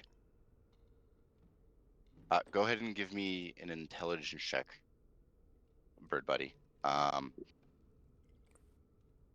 would say at advantage because while you're not proficient in Goblin, you've had exposure to Goblin. It'd be a 19. 19. With that mix of Goblin and the beginnings of what sounds like Common, you can kind of piece it together that she's asking if you. She's kind of reconfirming that you do seem friendly, and this is where we pick up the Goblin is you don't have bad juju. Bad juju. Bad juju. No baju is no bad juju. No bad juju. Bad juju. Hey, Bird Buddy is going to do something. They're still wearing their bone covered armor and whatnot. They're actually going to go ahead and dismiss that. Like in a way that they can see, and then just kind of like give them a bow and say and point at the tavern and say dead. You'll watch as she says, "Largab, spree," and kind of gestures in like a spread out motion, and all the goblins still holding the spears and still aiming the arrows kind of give a kind of a channel for y'all to begin to walk through. And as you begin to walk closer, I'm assuming all of you follow BB. Yeah. As you kind of dismiss the bone armor, these three female goblins that are standing on top of this statue, utter more goblin, a little bit indistinct, kind of under the breath, as they shape the mud and form it into steps. All three of them are shamans. You've heard rumors of this, BB, where with enough of a following, den mothers, especially ones that are feral, gain a pseudo druidic air about them, becoming the leader. The leaders of their respective tribes. And as the three of them approach, all three of them are pregnant. The rustic reddish brown is distinctly more so. There's bits of grass and branches kind of interwoven into a pseudo braided crown with their hair. There's still like a little bit of potch marks and a little bit of warts in places. They're definitely, because of how well goblins can adapt, they are definitely becoming more civilized, given how they've been acting tactfully. And as the three approach, you can distinctly tell that there's a goblin representation of each of the 3 regions of Rudania. There's the rustic reddish brown seems to be a desert goblin. The junglish green, the more common goblin green, is more of a plains and hills goblin, and then that ichorously like mustardy yellow, kind of like phlegm, unfortunately, who's still probably the more feral of the 3, with a bit more posh marks, is a Torshavan goblin. Near as you can tell, probably from somewhere near the swamps. And the rustic reddish brown goblin kind of gestures to her chest. Gem, and gestures to the ichorously yellow, the Torshavan goblin. Branch, and Branch approaches you. Six gonna kind of lean over a little bit and just kind of mutter under her breath to Liz, like, this whole tribe is basically the continent, but unified. You notice that? Look at them. It may not be the entirety of the goblin populace, but there's representation of all. Oh, right, yeah, it's a symbolism. That's kind of what she's noting. Yeah. The people that know Liz well, so probably Bird Buddy and Six most, Liz has a sort of look of almost guilt on her face from going on goblin hunts before. Iris is going to go up next to Bird Buddy and tap her chest. Iris. Like mimicking their thing. Okay. Bird Buddy's just gonna say. They're actually gonna go ahead and say their name. Okay.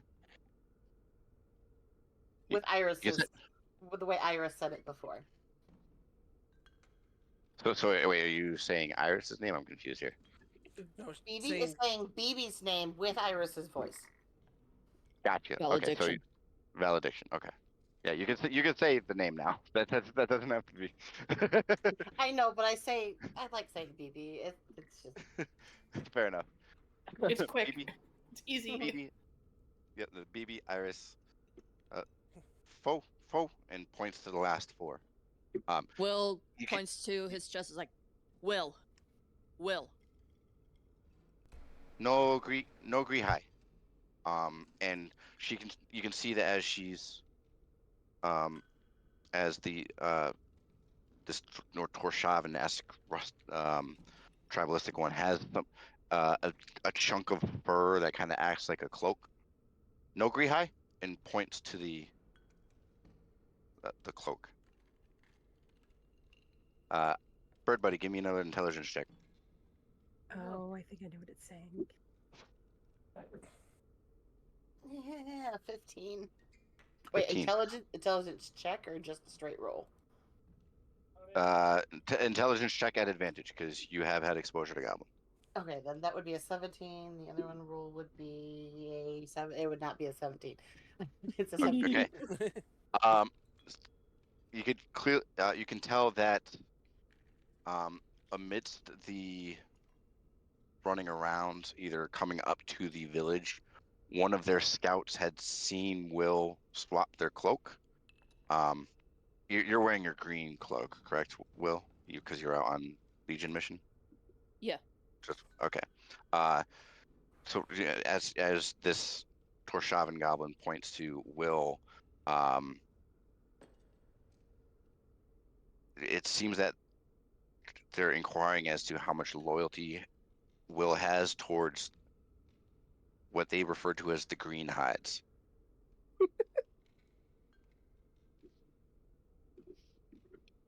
I can't speak for Will.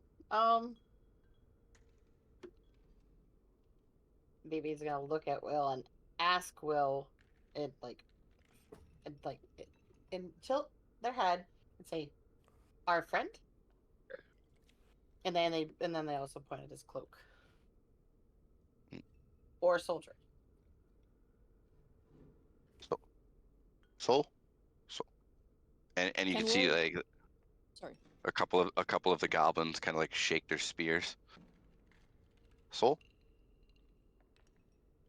Can Sorry, Will go ahead, Will. figure that there is some hostility between the goblins and the teeming legion? Yes. That, No that's all I Um, repeated. wanted. Yes.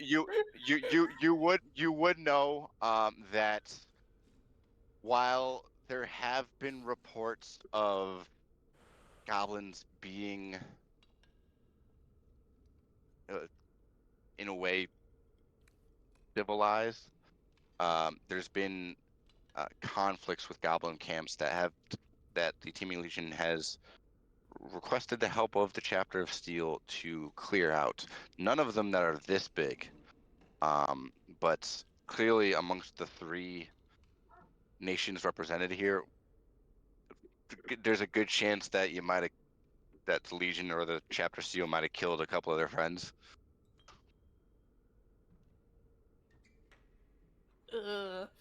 I'm feeling Liz is feeling more and more bad. Given that, you know, they're not here to deal with the goblins, Will pretty much says, no hurt. No her. No her. No hurt. Give me a persuasion. Straight persuasion. Yeah. Can I? Let me see. I want before you roll. I suddenly Okay. cast this. I have luck, by the way, No. Bird Buddy. So before you go using up all your stuff, It's a cantrip. I don't want to cast it because it's a verbal anti-Semitic. I don't have a silent spell, so yeah.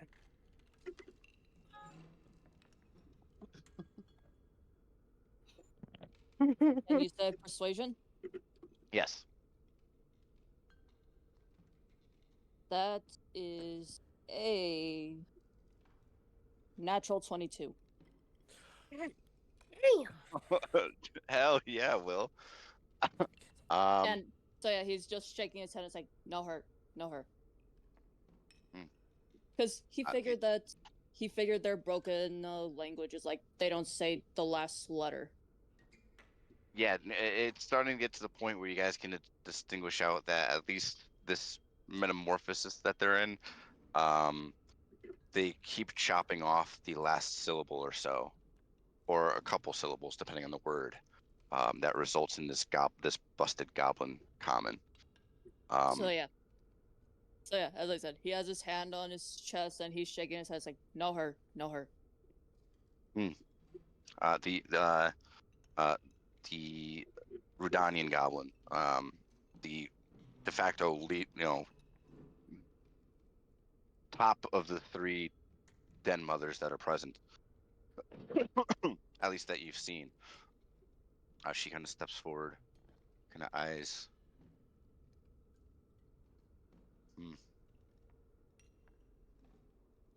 Yo, Grihai, Bree here, and points south and then to the ground in front of her. No baju free. If you bring them here, you're not going anywhere. Will just says, Jussa. Give me a persuasion and then also an intelligence. And I will say the intelligence at advantage because you've cracked the busted common that I've come up with for these goblins. Okay, that's an 18 for the persuasion. You said intelligence safe or At advantage. okay. As a DM reward for you figuring out the busted common that these goblins speak.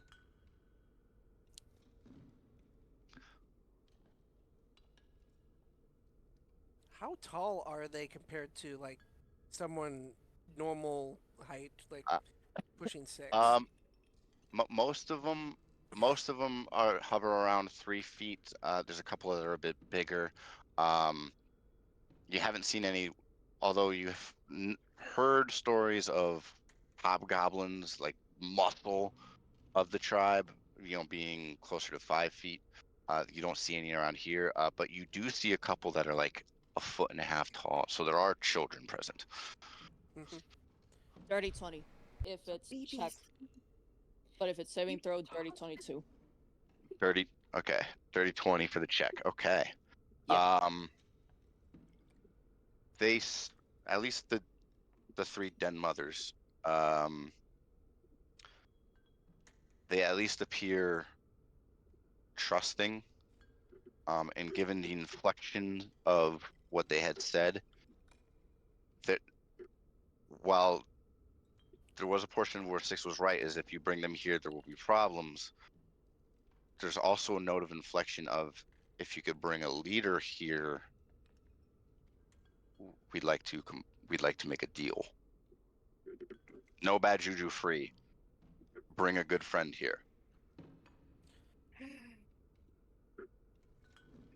Iris sits down, like kneels down to more their level, and she waves around to the city. Was what home need to see? Hey, Will. Yeah. What about bitch tits back in Trustville? I can't remember. Octavia? That one. Octavia or yeah, I would not Yeah. want to bring Jada out here. Oh well, I mean, you bring bitch tits here, then. I mean, Will you please stop insulting my mother?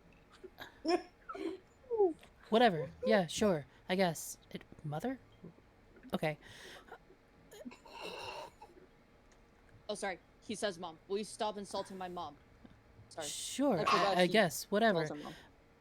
Point is, But yeah, what if we brought yeah, I'll talk to her here? Because she seems pretty reasonable.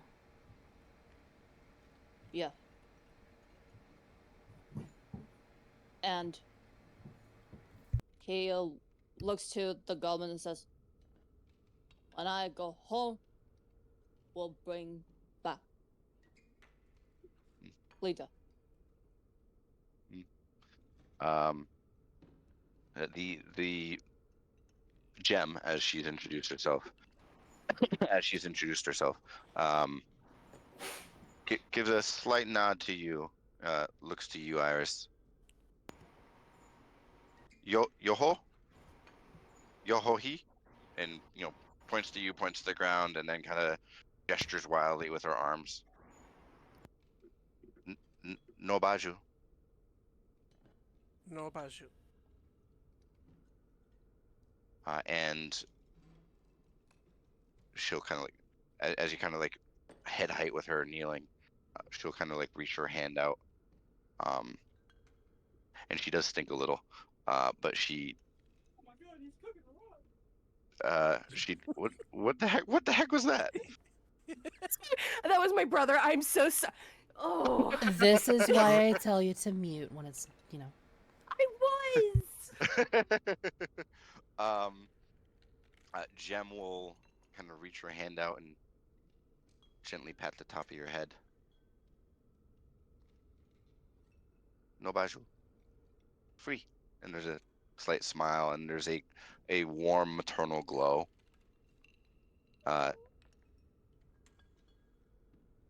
Grihai close out. And looks back to you, Will. Simply enough, they are aware that there is a group of green hides closer from their What? scouting expeditions.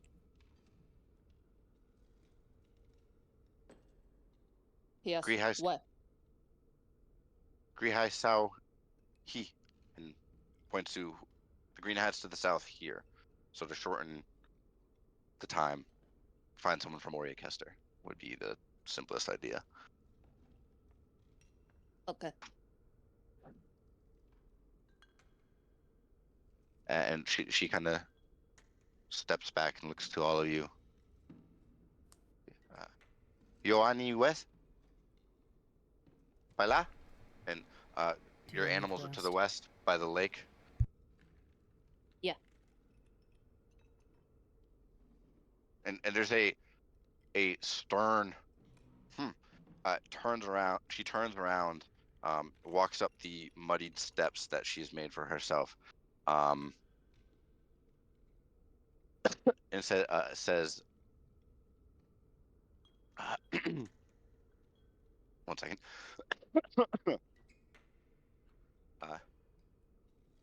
Smagam no anikans. Largab.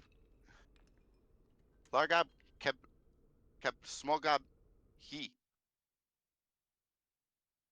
No largab smogab he. No, and you hear no pray, no pray, and begins to rub her belly. I need everybody to give me intelligence checks. Okay. This is hurting As my the brain player, so bad. as the player, yeah, those animals aren't for eating. They're not prey. Thank you. But go ahead and give me intelligence checks to see if you guys get the full context of Yeah. her announcements. 17. 19. Dirty 20. Okay. 320. I say smart things from time to time. 18. 18. Liz's head hurts. She's probably checked out of this conversation completely. Okay. Like out of shame.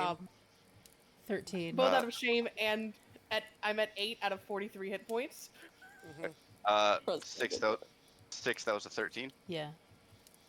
Okay. Um, as you guys have kind of begun to interact and collectively figure out the idea, even with that 7, Liz, because this is a group check, you can gather that she's the 3 nest mothers have begun setting up rules, and she just announced one, at least for the night, of the small goblins don't eat the animals. The large goblins keep the small goblins in check, and if the large goblins don't, they don't get to breed them. They don't get to breed the nest mothers. Oh. Goblin society, man. Goblin society, man. This hierarchy Will is actually- very interesting. I'll explain just it later. chuckles. This is one of my concepts that I. Oh gave no, to that Jen. was in character. That was Ruby. Yeah, yeah. No, I'm just like for those that are curious, I'll explain it later. Carry on. Will just Um, chuckles. But you guys are free to leave the area. If you guys want to take a quick gander around before heading back to the stables, by all means. Iris, you're home for the first time in however many years. Take a walk down memory lane with me.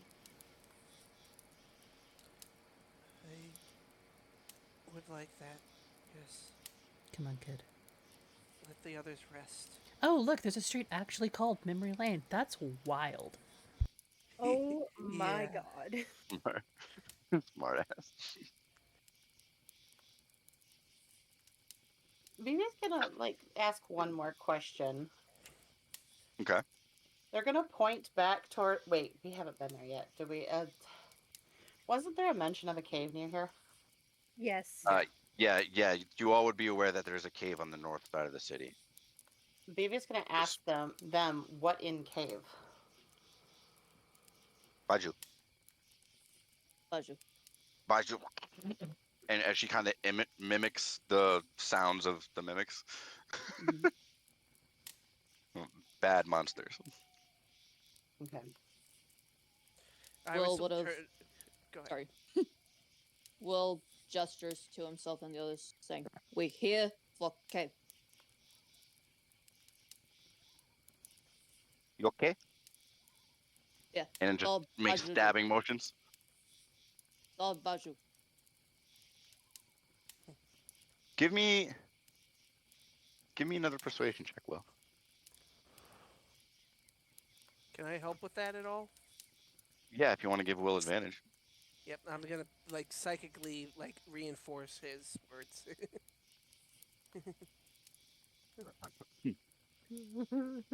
17. Hey. There's the nod with the psychic link from Iris. There's a slight head tilt. It is kind of a familiar. This is an odd sensation for Jem, and she looks to you, Will, as you say this.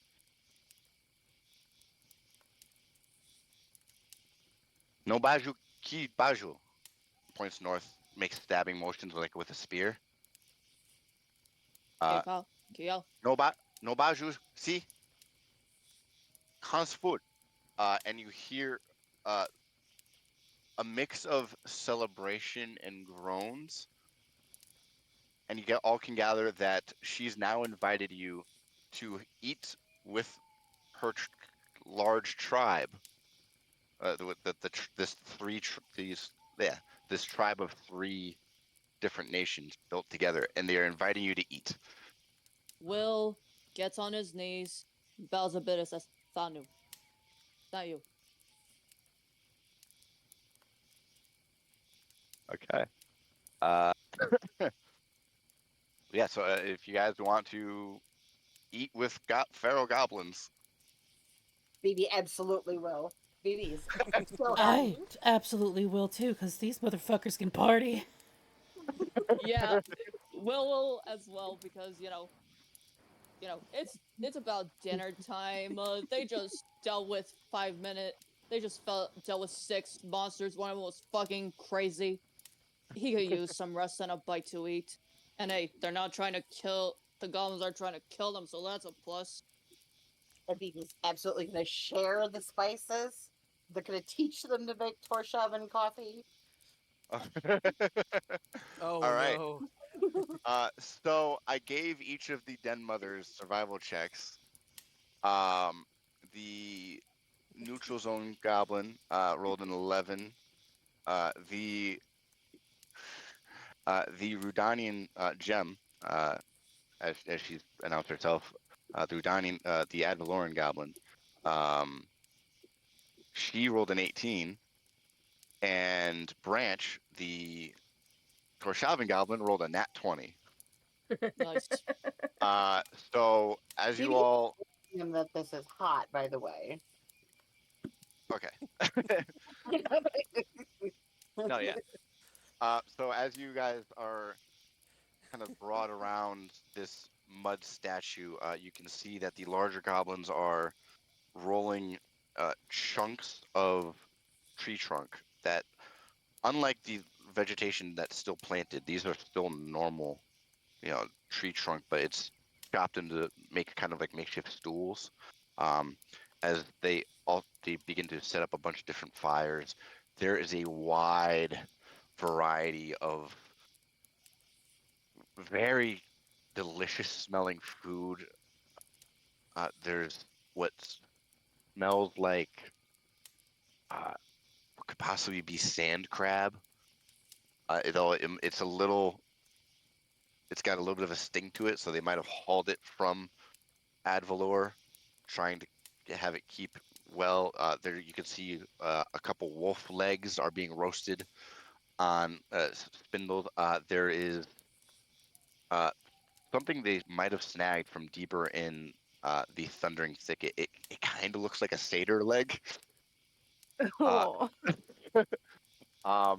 and you just get a wide variety of goblin, feral goblin dishes as you're all presented with this banquet. Fruits, vegetables that they've all been hoarding in this town. And you guys finally get a good look at this mud statue. It is a feminine goblin, pregnant, but a little bit taller and lankier. And the hair is black, like a mix of like black, brown, blonde, red. It kind of looks goblin, but it also kind of looks elvish. Can I, while we're eating dinner, can I look at Jem and best I can? I'm not going to do it because my tongue will get twisted. But in Ruby, she will do it. Uh, I will point to the mud statue and be like, who's that? Goblin, Suna. Religion checks if you want 'em, guys. Yes, please. Sure. 23.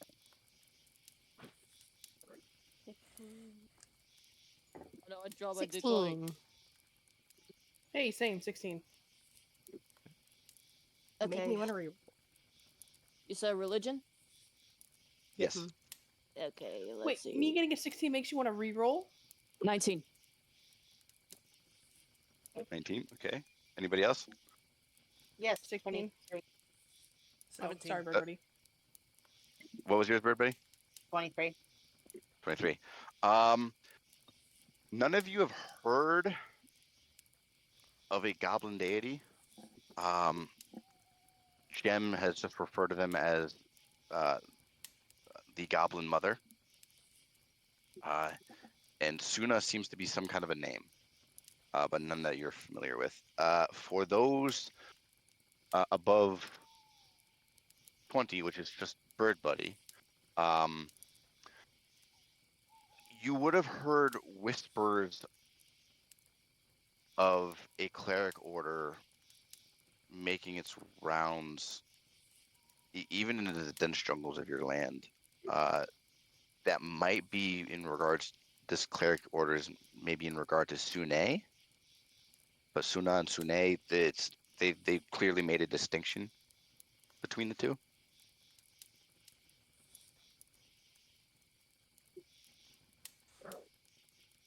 Phoebe is Well, going to she- go ahead and try to explain that to Ruby. Ruby nods. Think. Squeak.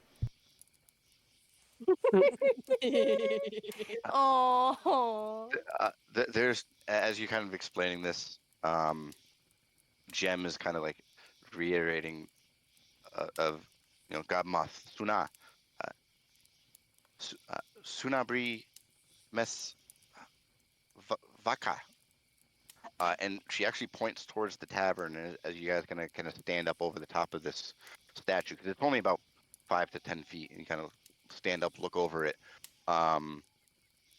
Jem at least is telling you that Suna gave her a message to find a vacancy, and hanging from the busted tavern sign is the word vacancy. Oh. And that? it seems like all three tribes got the same message. Will just says, Gusai. Goju. No baju. Say, Abaju. so baju. Some bad juju. Sabaju. Sabaju. And he just nods as he says, Sabaju. Liz, in the middle of like just chatting and stuff, Liz points to herself and asks if she has bad juju. He points Bad. to Liz and says, Are you? Baju. Baju? Are you? So you're making this apparent, pointing yourself out.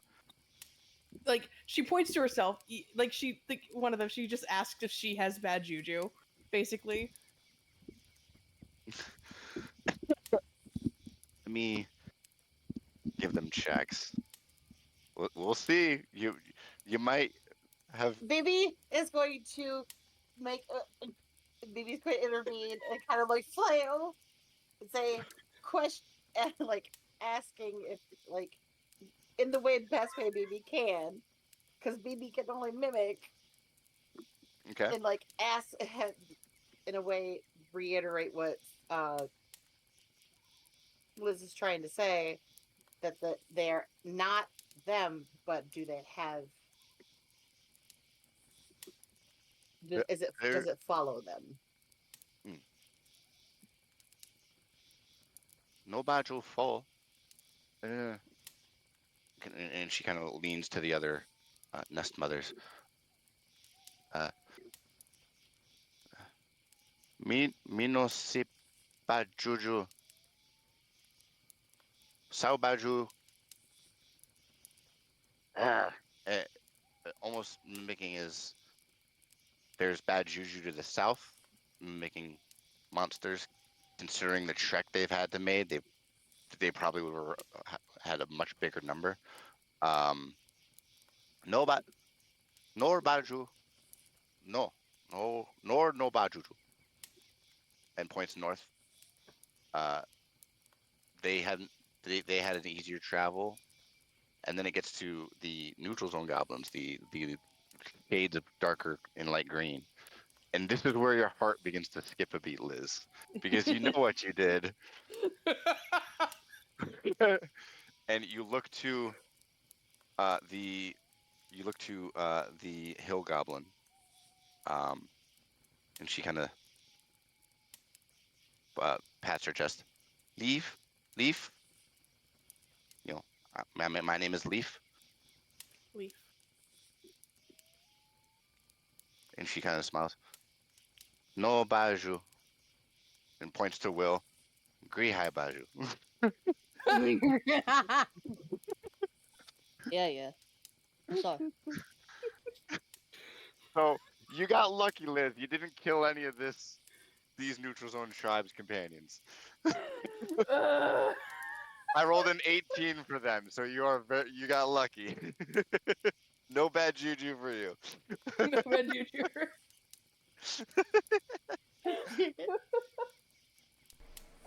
And to There think is- you guys threw me in prison for just kicking a couple of asses.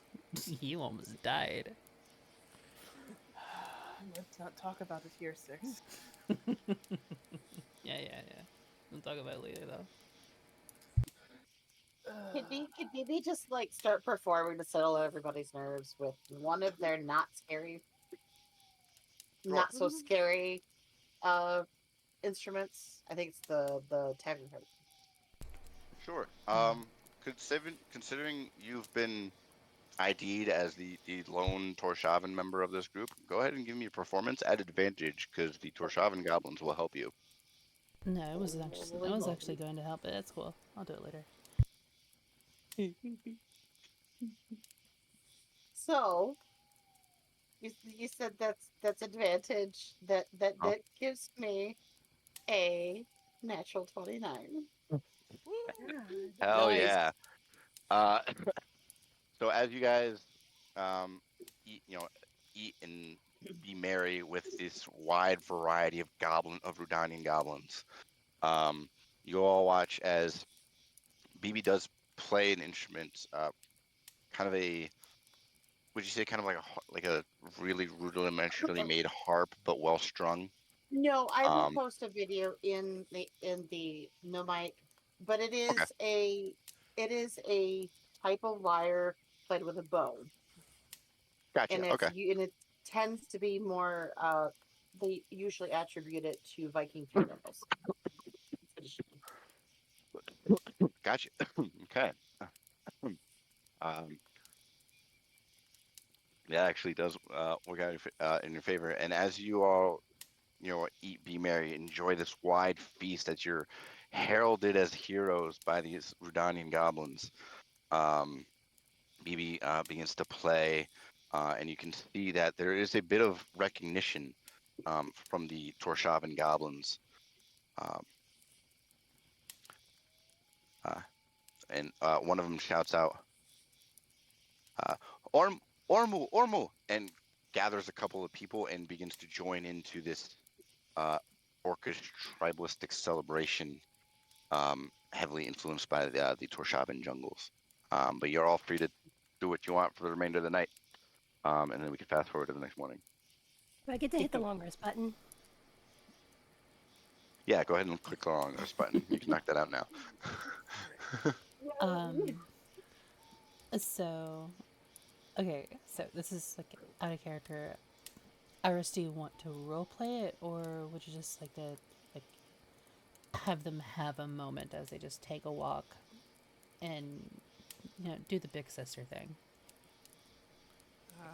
We can. I kind We can. Go ahead. I kind of want to see the big sisters thing as a DM, if I'm being honest. Alrighty. Role play. Let's. I only asked because we are like getting into like late time here. No, yeah, no, I'm keeping track. Don't worry. Okay. Yeah, Iris has been relatively quiet this entire time. Did, although there seems to be a little bit of peace with the goblins, she doesn't seem quite at ease with around all of them. So she would appreciate a break from them. So after we're like done eating and everybody is commencing in the merriment and partying, and so she's just gonna kind of catch Iris's eye and side nod down the road. Mm-hmm. Come on, kid. Iris will Let's take a walk. with her. Yeah.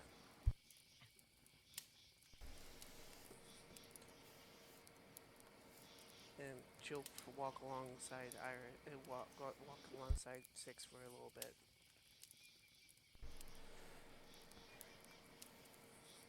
Hey, and take me to some of your favorite places to visit in town. When it was still home. Just show me around. Yeah.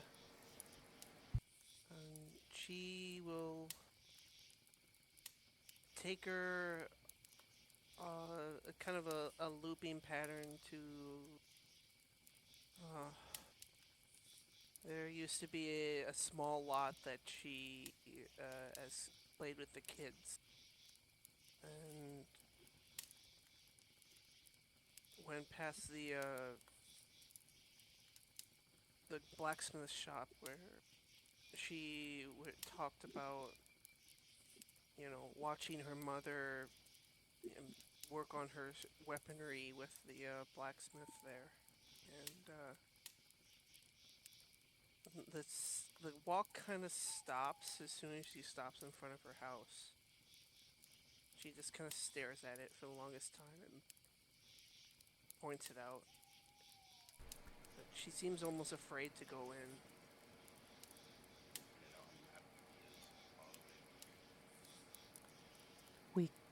We can go inside. It might help to say goodbye.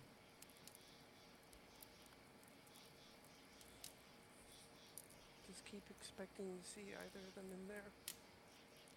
I know.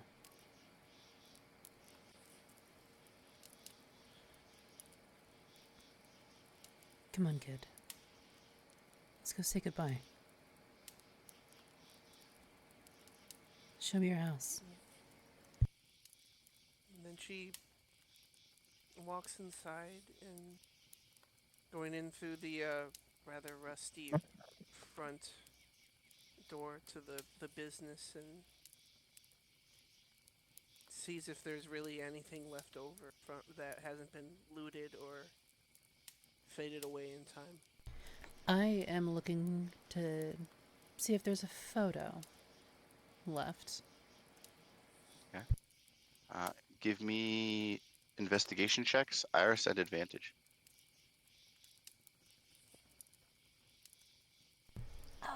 Crap. I think I ended up. Yeah, I did. One sec. I ended up closing my character sheet, so I had to go dig for it again.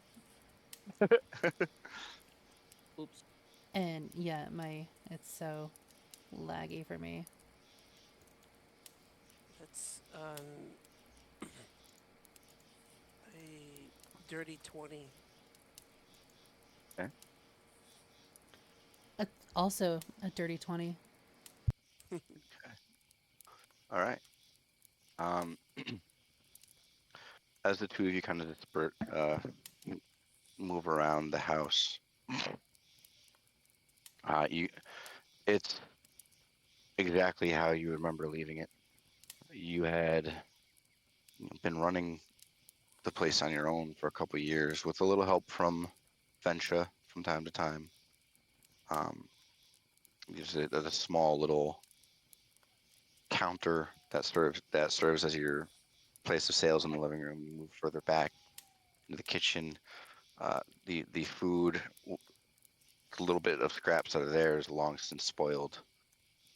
You can move over to kind of the den near fireplace, and as the two of you look up, there is a small one. It is framed, but it is a hand-drawn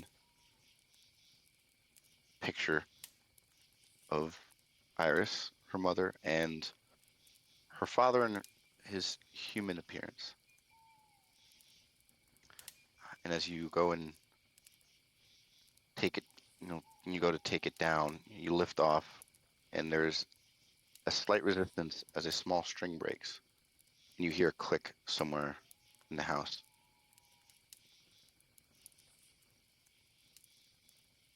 I'm looking around for it. Iris, you as well? Yep. Okay. You, Iris, would immediately remember that as coming into the entryway, it's the living room, a little bit of a den that's kind of through like an archway, kitchen in the back, stairs that go above the den to lead to the second floor. But the click actually echoed just enough back to what would be the right, in your father's alchemy workshop, where he would brew the potions to go along with the herbs that your mom would used to sell. And you kind of move back. The two of you kind of move back into the area, and a brush of memories enters your head, Iris. But in sleeping, like on the long little bench that he had he had built for you to kind of rest as he would work late into the night. He would carry you back to bed. And you can see as you kind of looking at his heavily dusted alembic set, there's a couple pieces missing. One's cracked and shattered against the floor. But you can see just under the desk where there's a set of drawers on the right side. You always remembered the side of that set of drawers being a little bit thicker. And there's a panel open.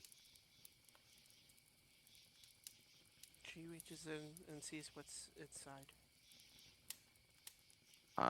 As you kind of reach in, you take a moment, you pull it out, and there's a heavily dusty book, not particularly thick.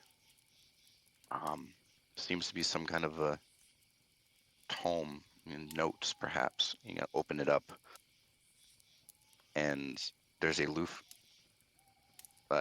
loose bit of paper on your father's handwriting. At the top it says kitten. As I'm writing this, I can't find the words to say. I'm leaving tomorrow and I can't explain why. And I hope my worst fears never come true. And flashes that night into your head. But know that I will always look after you. And your interests are the only thing that keep me going. And it's at the bottom it's signed, Falingen Falls. And you tuck that piece of paper to your heart, and in it is a bunch of notes. In the book is notes regarding very seldomly practiced Torshaven potion making. I knew we had a recipe book somewhere. Let's take it with us. She kind of hugs it to her chest. And I can help you guys a little bit more. You're doing a great job already, kid. You want to see your room? One more time? Yeah. Come on.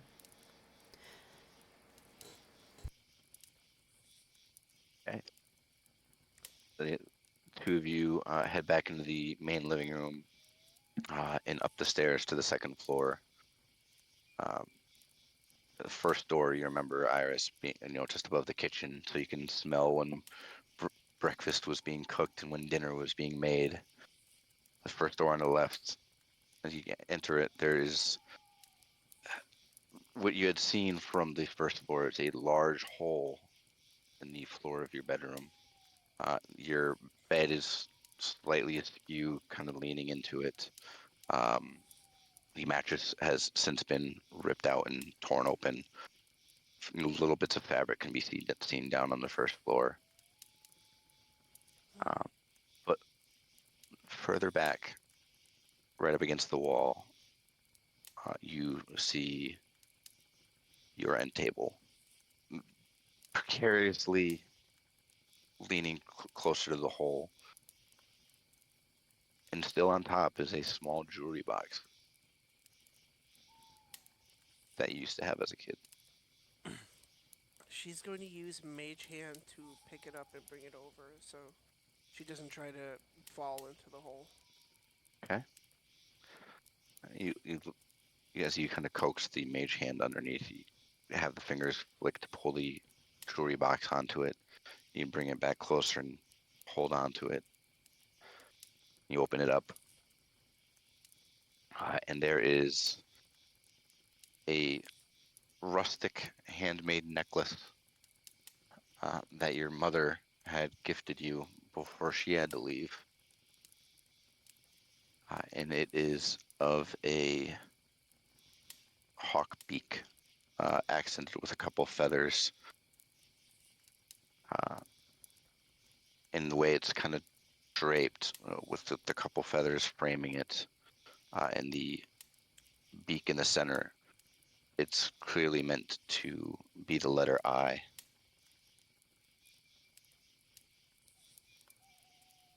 I'm glad it survived. You want me to put it on for you? She nods and hands it over. All right. Pull your hair back. And I'll help She her does. put the necklace on for her. She Okay. does, but her hand also bumps the wand and she freezes.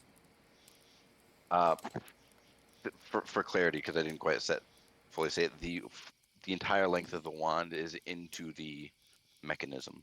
So Right. it's the mechanism is still flesh, but you do kind of graze your hand near the spider-like mechanism that's clutching to your head. You pull your hair up. And Six takes a moment, and puts the necklace around your neck. We're not going to worry about that right now.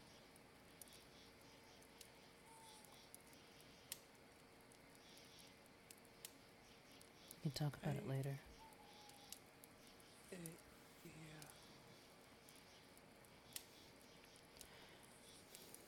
Is it bad that I partially just want to burn everything so no one messes with it?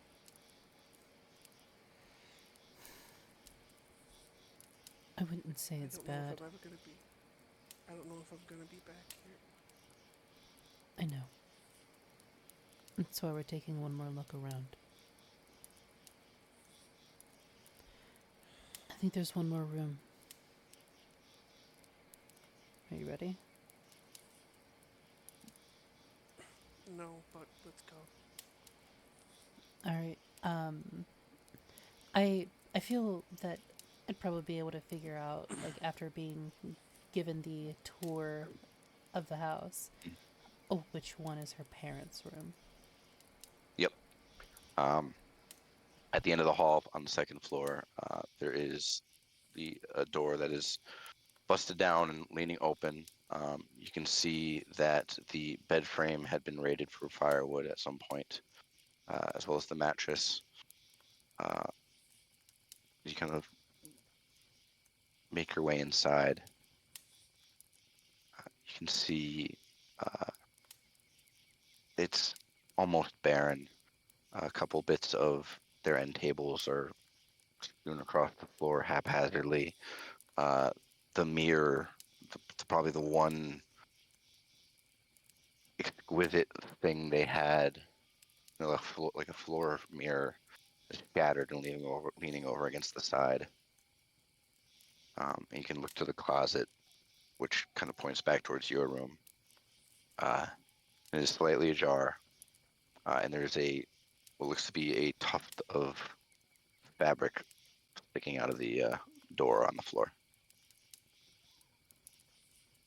I'm just waiting outside the room, letting Iris have her moment. She's going to go and open it up. And you open it up, the closet's bare. Whatever hanging fabric, the clothes that your parents used to wear has probably since been reused. Good chance a couple of the goblins might have some. But the bit of fabric that's spilled out onto the floor is actually coming out of a footlocker. You can open it up and pull it out.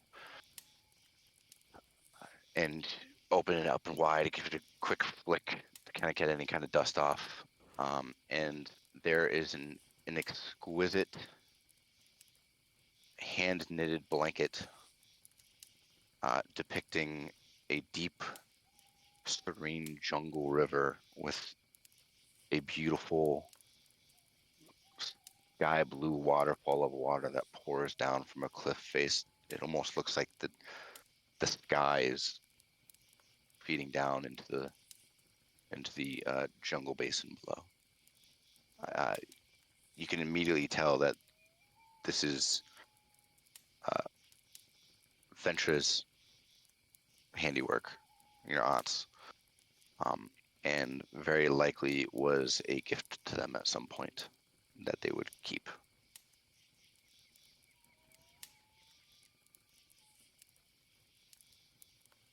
Iris will take it and kind of bury it in her face. Start crying.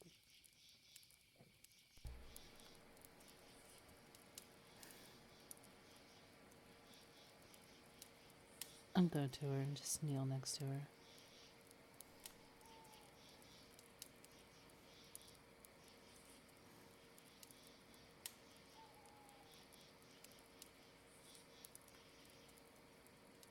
It's a good thing we came by here.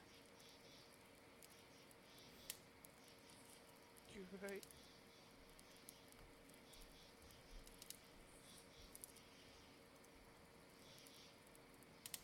Come on. I was just gonna leave it alone. Well, if we had, you'd have lost all of these memories. And they've got a little something from each of them.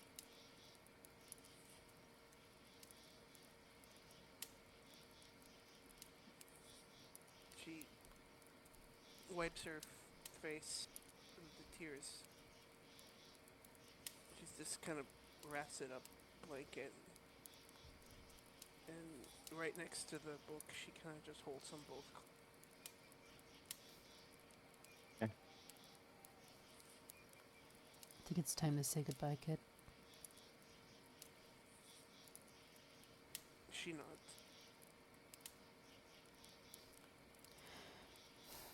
I don't know how you plan on doing this, but I'll be right here with you the whole time.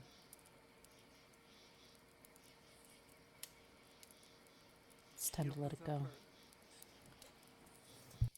She looks up at Six and then just hugs Six. Just big squeeze. And it's like,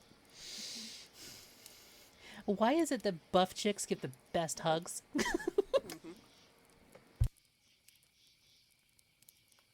But yeah, just tight squeezes.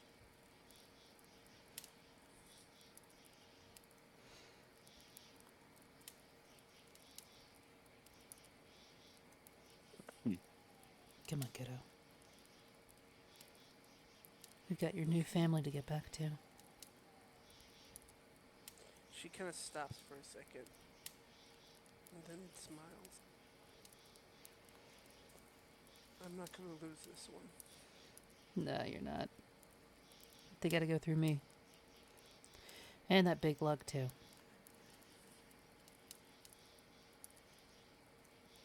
Liz sneezes somewhere. Yeah, she It's sniffles. just a glob. It's just a glob of blood. Please don't sneeze near my food, Liz. Jesus. Clean yourself up. I'm sorry, it's been a long day. Yeah. But Alright. ran it back in. Let's. And we head back to the cave. Weren't we We- gonna light the place up? Did you still want to do that? She stops and looks at. We're assuming we're back outside again. Yeah. Yeah, I take you outside. She looks back at the house and closes the door. If the goblins are going to live here, they might need the room. It's a good idea. It's weird. Mother would bring food that was from their.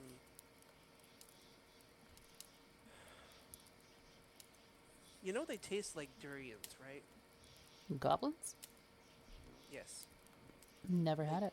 Like meaty fruit. Interesting. I don't know if I want to take a bite out of any of these, though. They might take exception to that. Besides, I'm already pretty full on the food they fed us, so let's not eat these, okay?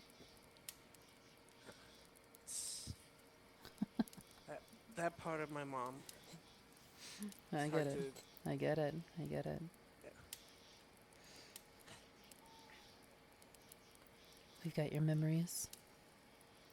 And the goblins are gonna take care of your home. Come on, let's get back. Yes. Yes.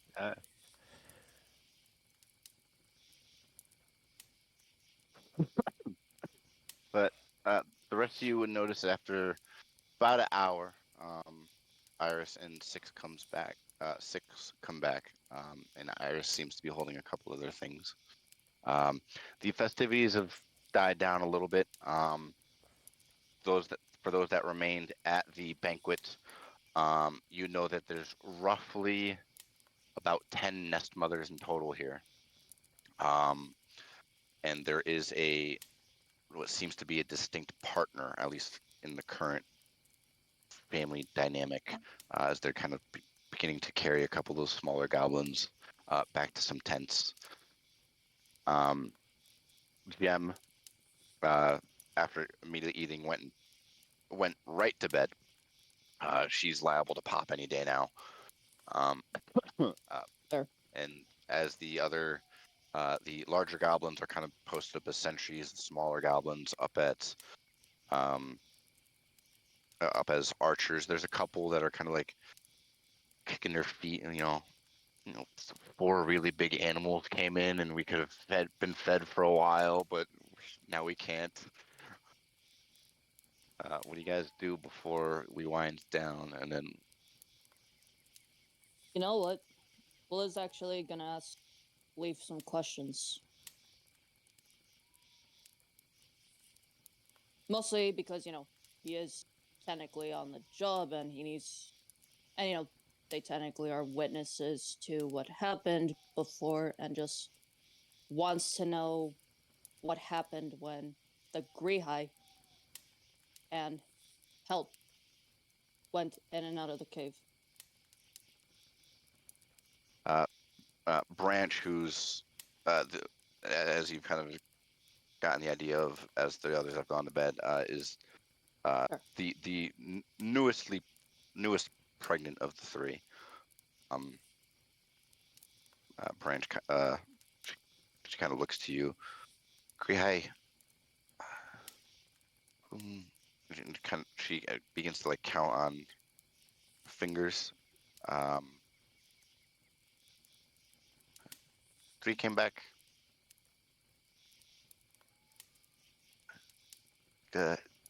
Sent Cisco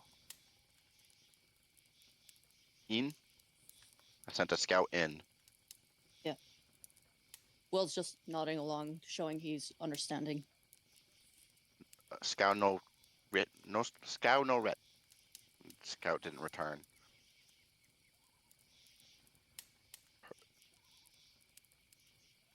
Sexcow Scree no serve. Yeah. No survivors.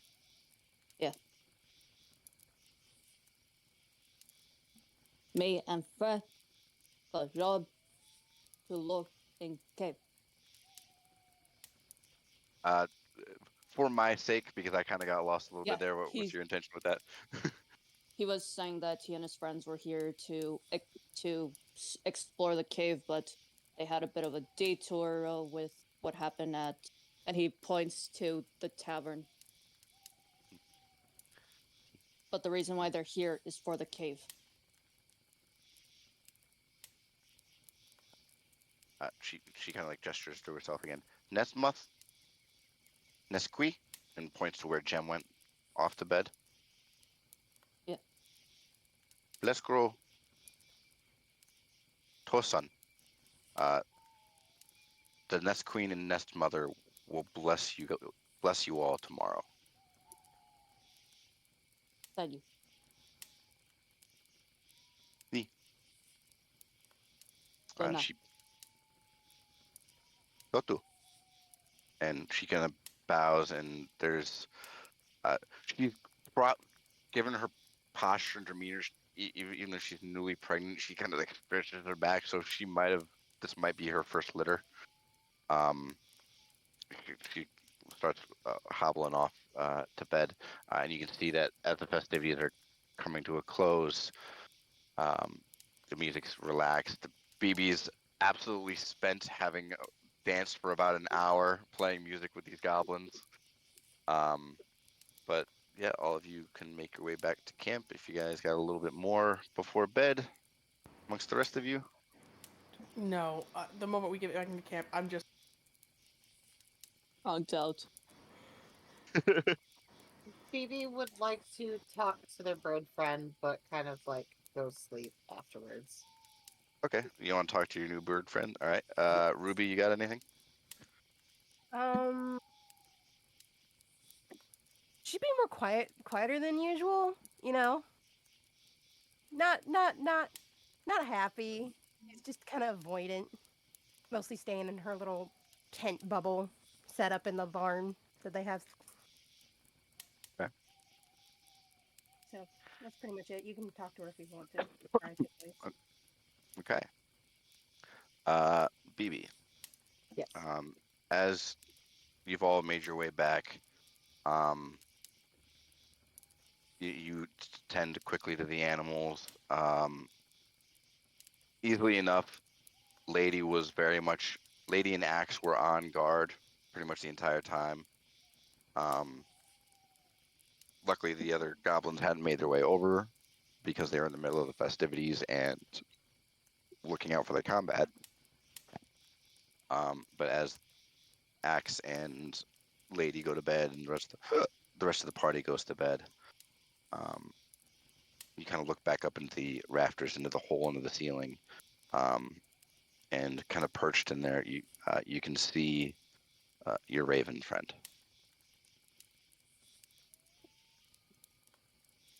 Phoebe was just a bit quietly say, ask friend. It caws and gives a little gentle caw and a nod, and it mimics a couple of goblins free, and kind of hops into the barn and flutters down next to you. Phoebe's gonna offer their arm. And then they're actually gonna go ahead and open my book. Okay. And they're gonna go ahead and put their own on it this time and say, and then kind of wave to the other ones that are asleep and ask, are they friends?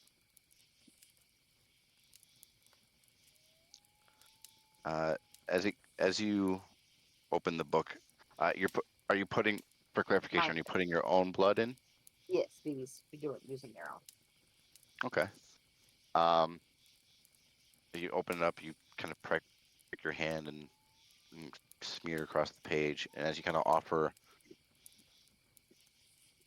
your arm to the raven, it kind of scoots up, hops up onto your forearm. As you kind of been resting your hand, you can feel your blood shifting. And this is the first time you've put your blood in it.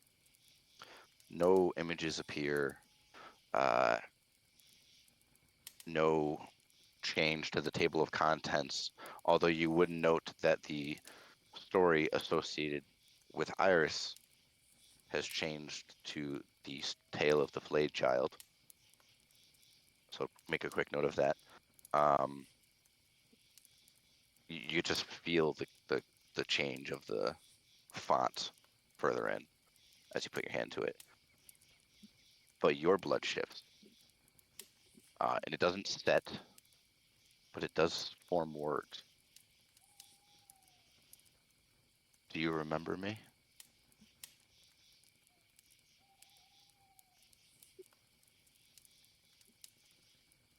Baby doesn't say the damn thing.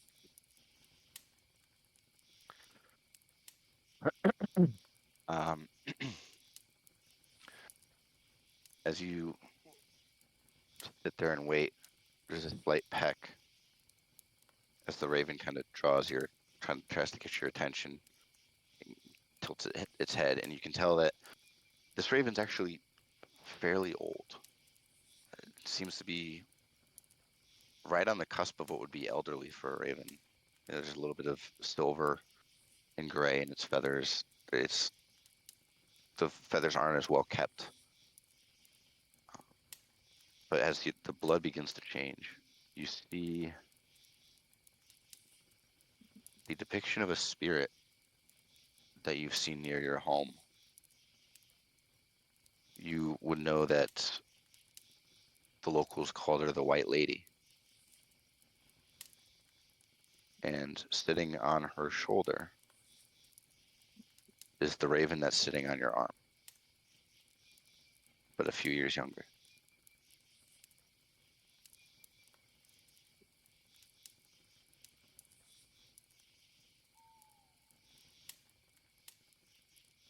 Sorry, I'm writing notes. Okay.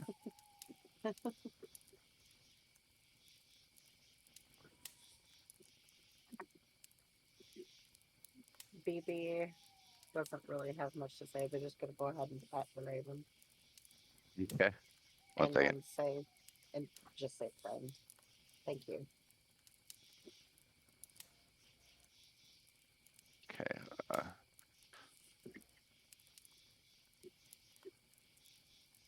1 second, folks. Okay. Okay. 3. And as it kind of nuzzles into you, it kind of hops off your arm and rests into your lap. Your blood trickles off without being absorbed. And you kind of bandage up your hand and think back to home. The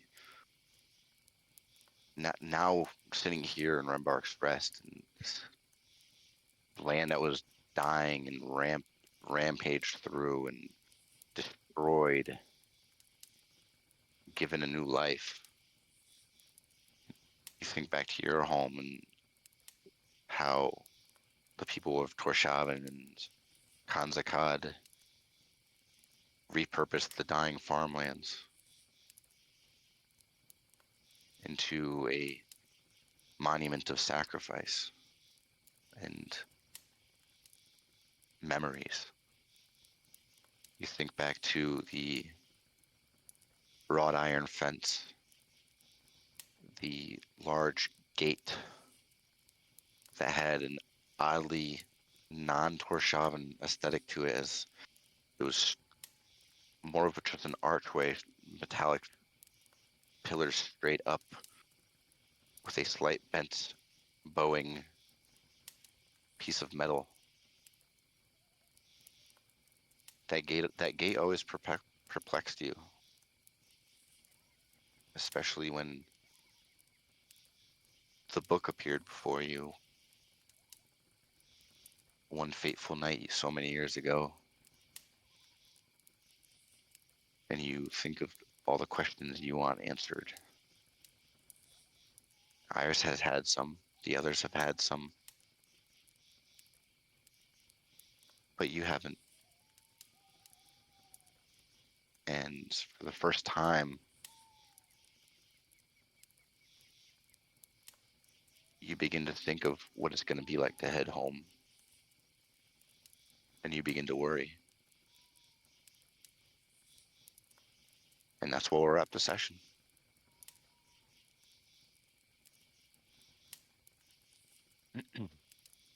Whew. That felt short, but fun. Meh, it's a little short. I mean, we're 10 minutes away from a full 3-hour session. Yeah, I at least wanted to get you guys to a long night's rest so you can finally get your hit points back after that fight. And I wasn't gonna have you guys dive into the cave Yay! in this session. So I Level appreciate up. you so much. Level up. level up. Yeah. You guys are now yeah. level 5. So, with that being said, with what happened for BB, the Sentinel, Yes. does that level 5 and previous effects start to work? so to Yes. speak? Okay. Yes. You won't have to persuade it to do anything anymore. I just got so excited about leveling up, I accidentally logged out of Roll20. Eh, Oh, I have got to Finally. try and work this thing while it's lagging. Oh my god. Yeah. Yeah, don't fight through it while it's lagging. Go ahead and let's wrap it now, and we can spend a little extra time leveling and chit-chatting. Well, I don't have much, so I mean, like it's Okay. fine, and All right, if it'll you want to fight through it. Yeah, like I'll fight through it. It's okay. I'm gonna sit here Okay. and chit chat and stuff. Like we got Yeah, some let time. me here. I have to Yeah, use the let me- potty like really quickly. I'll be right back. go for it. Bursting bladder. So, Interesting. I morbid curiosity. What do you guys think of Feral Iris now? I liked it. BB was very scared at first of what was going to happen with the wand, but now BB loves the kitty. Yeah. Am I okay to share this, John, about the wand? In what Uh, you had, what you had just asked me about? Yeah. Yeah, you could. Yeah, you could share that. Yeah. I have no spell focus now because this is now firmly planted in my head. Yep. Well, I mean, it still doesn't it still count as a focus, like mechanically? Nope. Not anymore. No. I'm back. Due to the effects of the stuff you guys haven't investigated yet regarding the spider-like metallic spider-like contraption on Iris's head. The effects of both canceled out with some lingering effects that do benefit Iris. Okay. So now we have to go and find Iris a new focus. Yep. That shouldn't be too hard. We know where one's at. Well, I mean, we do have a mind flayer spine now. Eh, I should actually ask that. Would BB have taken that? Because I know BB likes to keep BB, odd it souvenirs. depends on what Iris would. BB would hesitate and kind of ask Iris. Fair enough. anyway. If Iris doesn't want it, then it's not going to come with us. Can that be a focus? I don't think it can. I really hope it can't. I don't I think will. you can use skulls as a focus unless you are a certain class. I would say, now that your buffs are active, Iris, This would be a history check into the Underdark. So go ahead and give me one. Or Arcana, rather. Okay. Oh, my heart is like pounding. Guess what, guys? What? I can finally hit twice in a turn. Yes. I can finally hit 4 times in a turn. You know I what? can have. finally You- dodge. You know what I have? What? I have sending. I have third level spells, and one of them is sending. Be prepared, too? John. Be prepared, Jonathan. Yep. You Where- too? I- What was the what was your check, Iris? Your Arcana? That will be Arcana. That would be an 18. It's possible, but it would definitely require someone very skilled. So you know, maybe if Iris would want to hold on to it to make something of it later, she could. But in terms of immediate future, nah. Yeah. There's still that wand over at Junk's place that we can get. Yeah. But Junk But I you gotta need find to something for to it. trade. Oh, Uh, that shouldn't be too hard. Yeah. Does he take Mind Flayer skeletons? I highly fucking doubt it. You never know. Never know. If he does, I'm gonna be real suspicious of this motherfucker. And I already am quite a bit. What's up, Seraph? I now have 70 HP. Good lord, woman. 53. Oh yeah, I should 42. probably roll Ooh. for that, huh? Me too. I got completely sidetracked. Yeah. My ADHD's going off the wall with the coffee. Yeah, Um, remember to do your HP. You leveled up. Oh, 1d8. Holy plus shoot, my that's a max. Constitution modifier. Yeah. Nice, I got a baby. max too. My HP's now at 42. What do you want? Good shit. Everyone You know say what hi to else? Paco. He's hitting I got a me. 6. Harko, stop abusing our Dragonborn. 6 plus 1, so 7 HP to my thing. So Oh, what 37 now. What a fantastic level up, dude. Like, 28. not only do I hit more often, I hit harder and easier. I already know which spells I'm gonna take because I went and research, or I went to go find the spells I could take. I And I actually get to- wanted to ask what kind of spells I should take. I have a couple that I'm thinking of, but I'm not sure. What- Well, there's that one you found that you've been practicing for. I figured you'd add that in. I thought that's a class ability. Then Was it? I could have sworn we had a spell too. it does require a spell slot, but yes, it is a class thing. Oh, gotcha. Okay, that's where I mixed it Alright, up. Okay. so how do I improve it on 20 again? Your I HP? might need some help with that one. Yeah, well, I've done the HP part. Okay. I rolled 6, so I'm up to 28. It'll be a 6 plus your Constitution modifier. Well, that Yep. was a 4 with the Constitution modifier. Okay. So 4 plus 2. Okay. So And then in the upper right corner, Where it says her there current hit should points. no, in the far upper right corner, there should be an option for you to enter your level number. Change that to 5 because it'll also increase your class resources and your hit die automatically, and your proficiency if it gets a boost. It does. Which it does. Oh yeah, it goes from a 2 to a 3 now, doesn't it? Yes.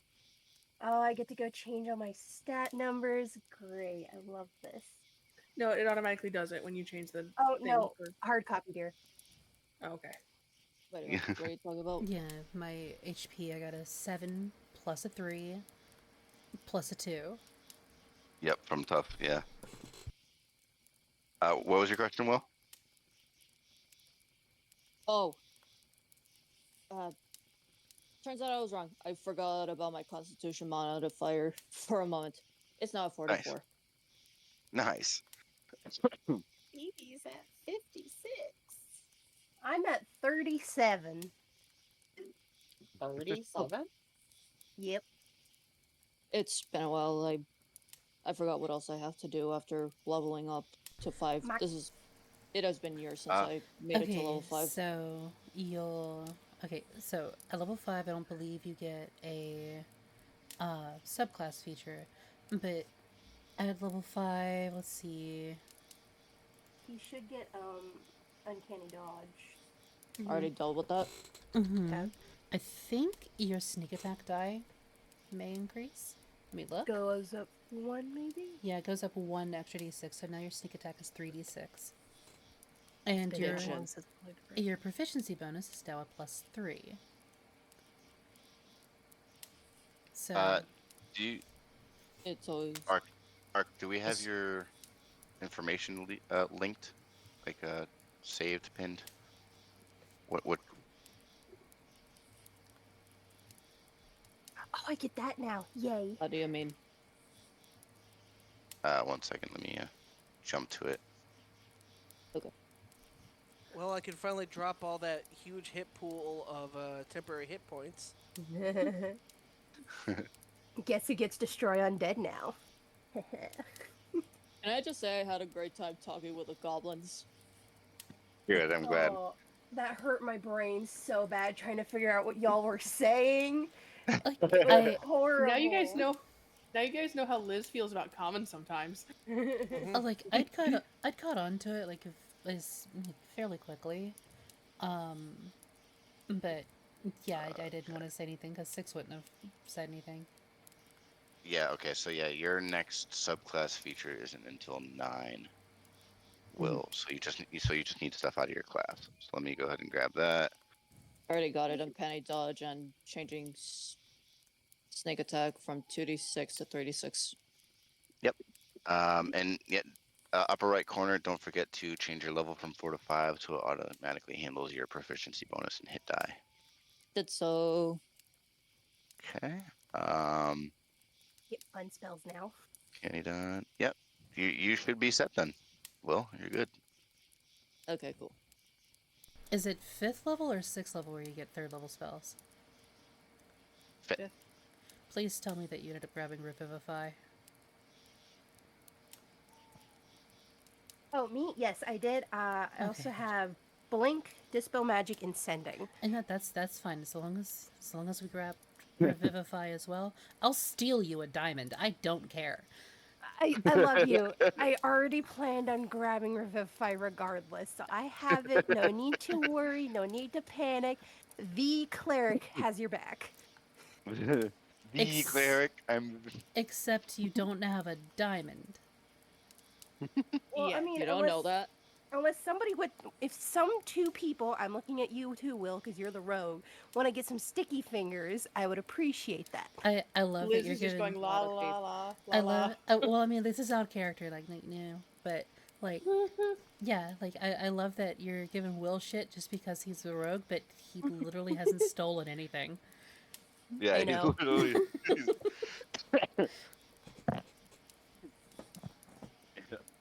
I'm sorry. I immediately thought back to you. I washed them today. I fucking love them. Like, canonically, I am the only one that has actually stolen anything and gotten away with it. Hey, I steal hearts. Actually, that's not true. What? That 6 is the only one to steal Wait, something. no, Bird Buddy also has as well. I've stolen a lot of things, Yep, actually. I totally Yep. forgot. BB has also One stolen of them for my shit. boobs. One of them for my boobs. Yeah, BB stole from the party. That's a cardinal sin. See what No, I did but there? we did Cardinal not bird. steal from the party. Yeah. That was given to BB. BB Yeah. just wanted to investigate. They did not steal anything from the party. No, Stole a PC. BB stole something from the Crypt Keeper.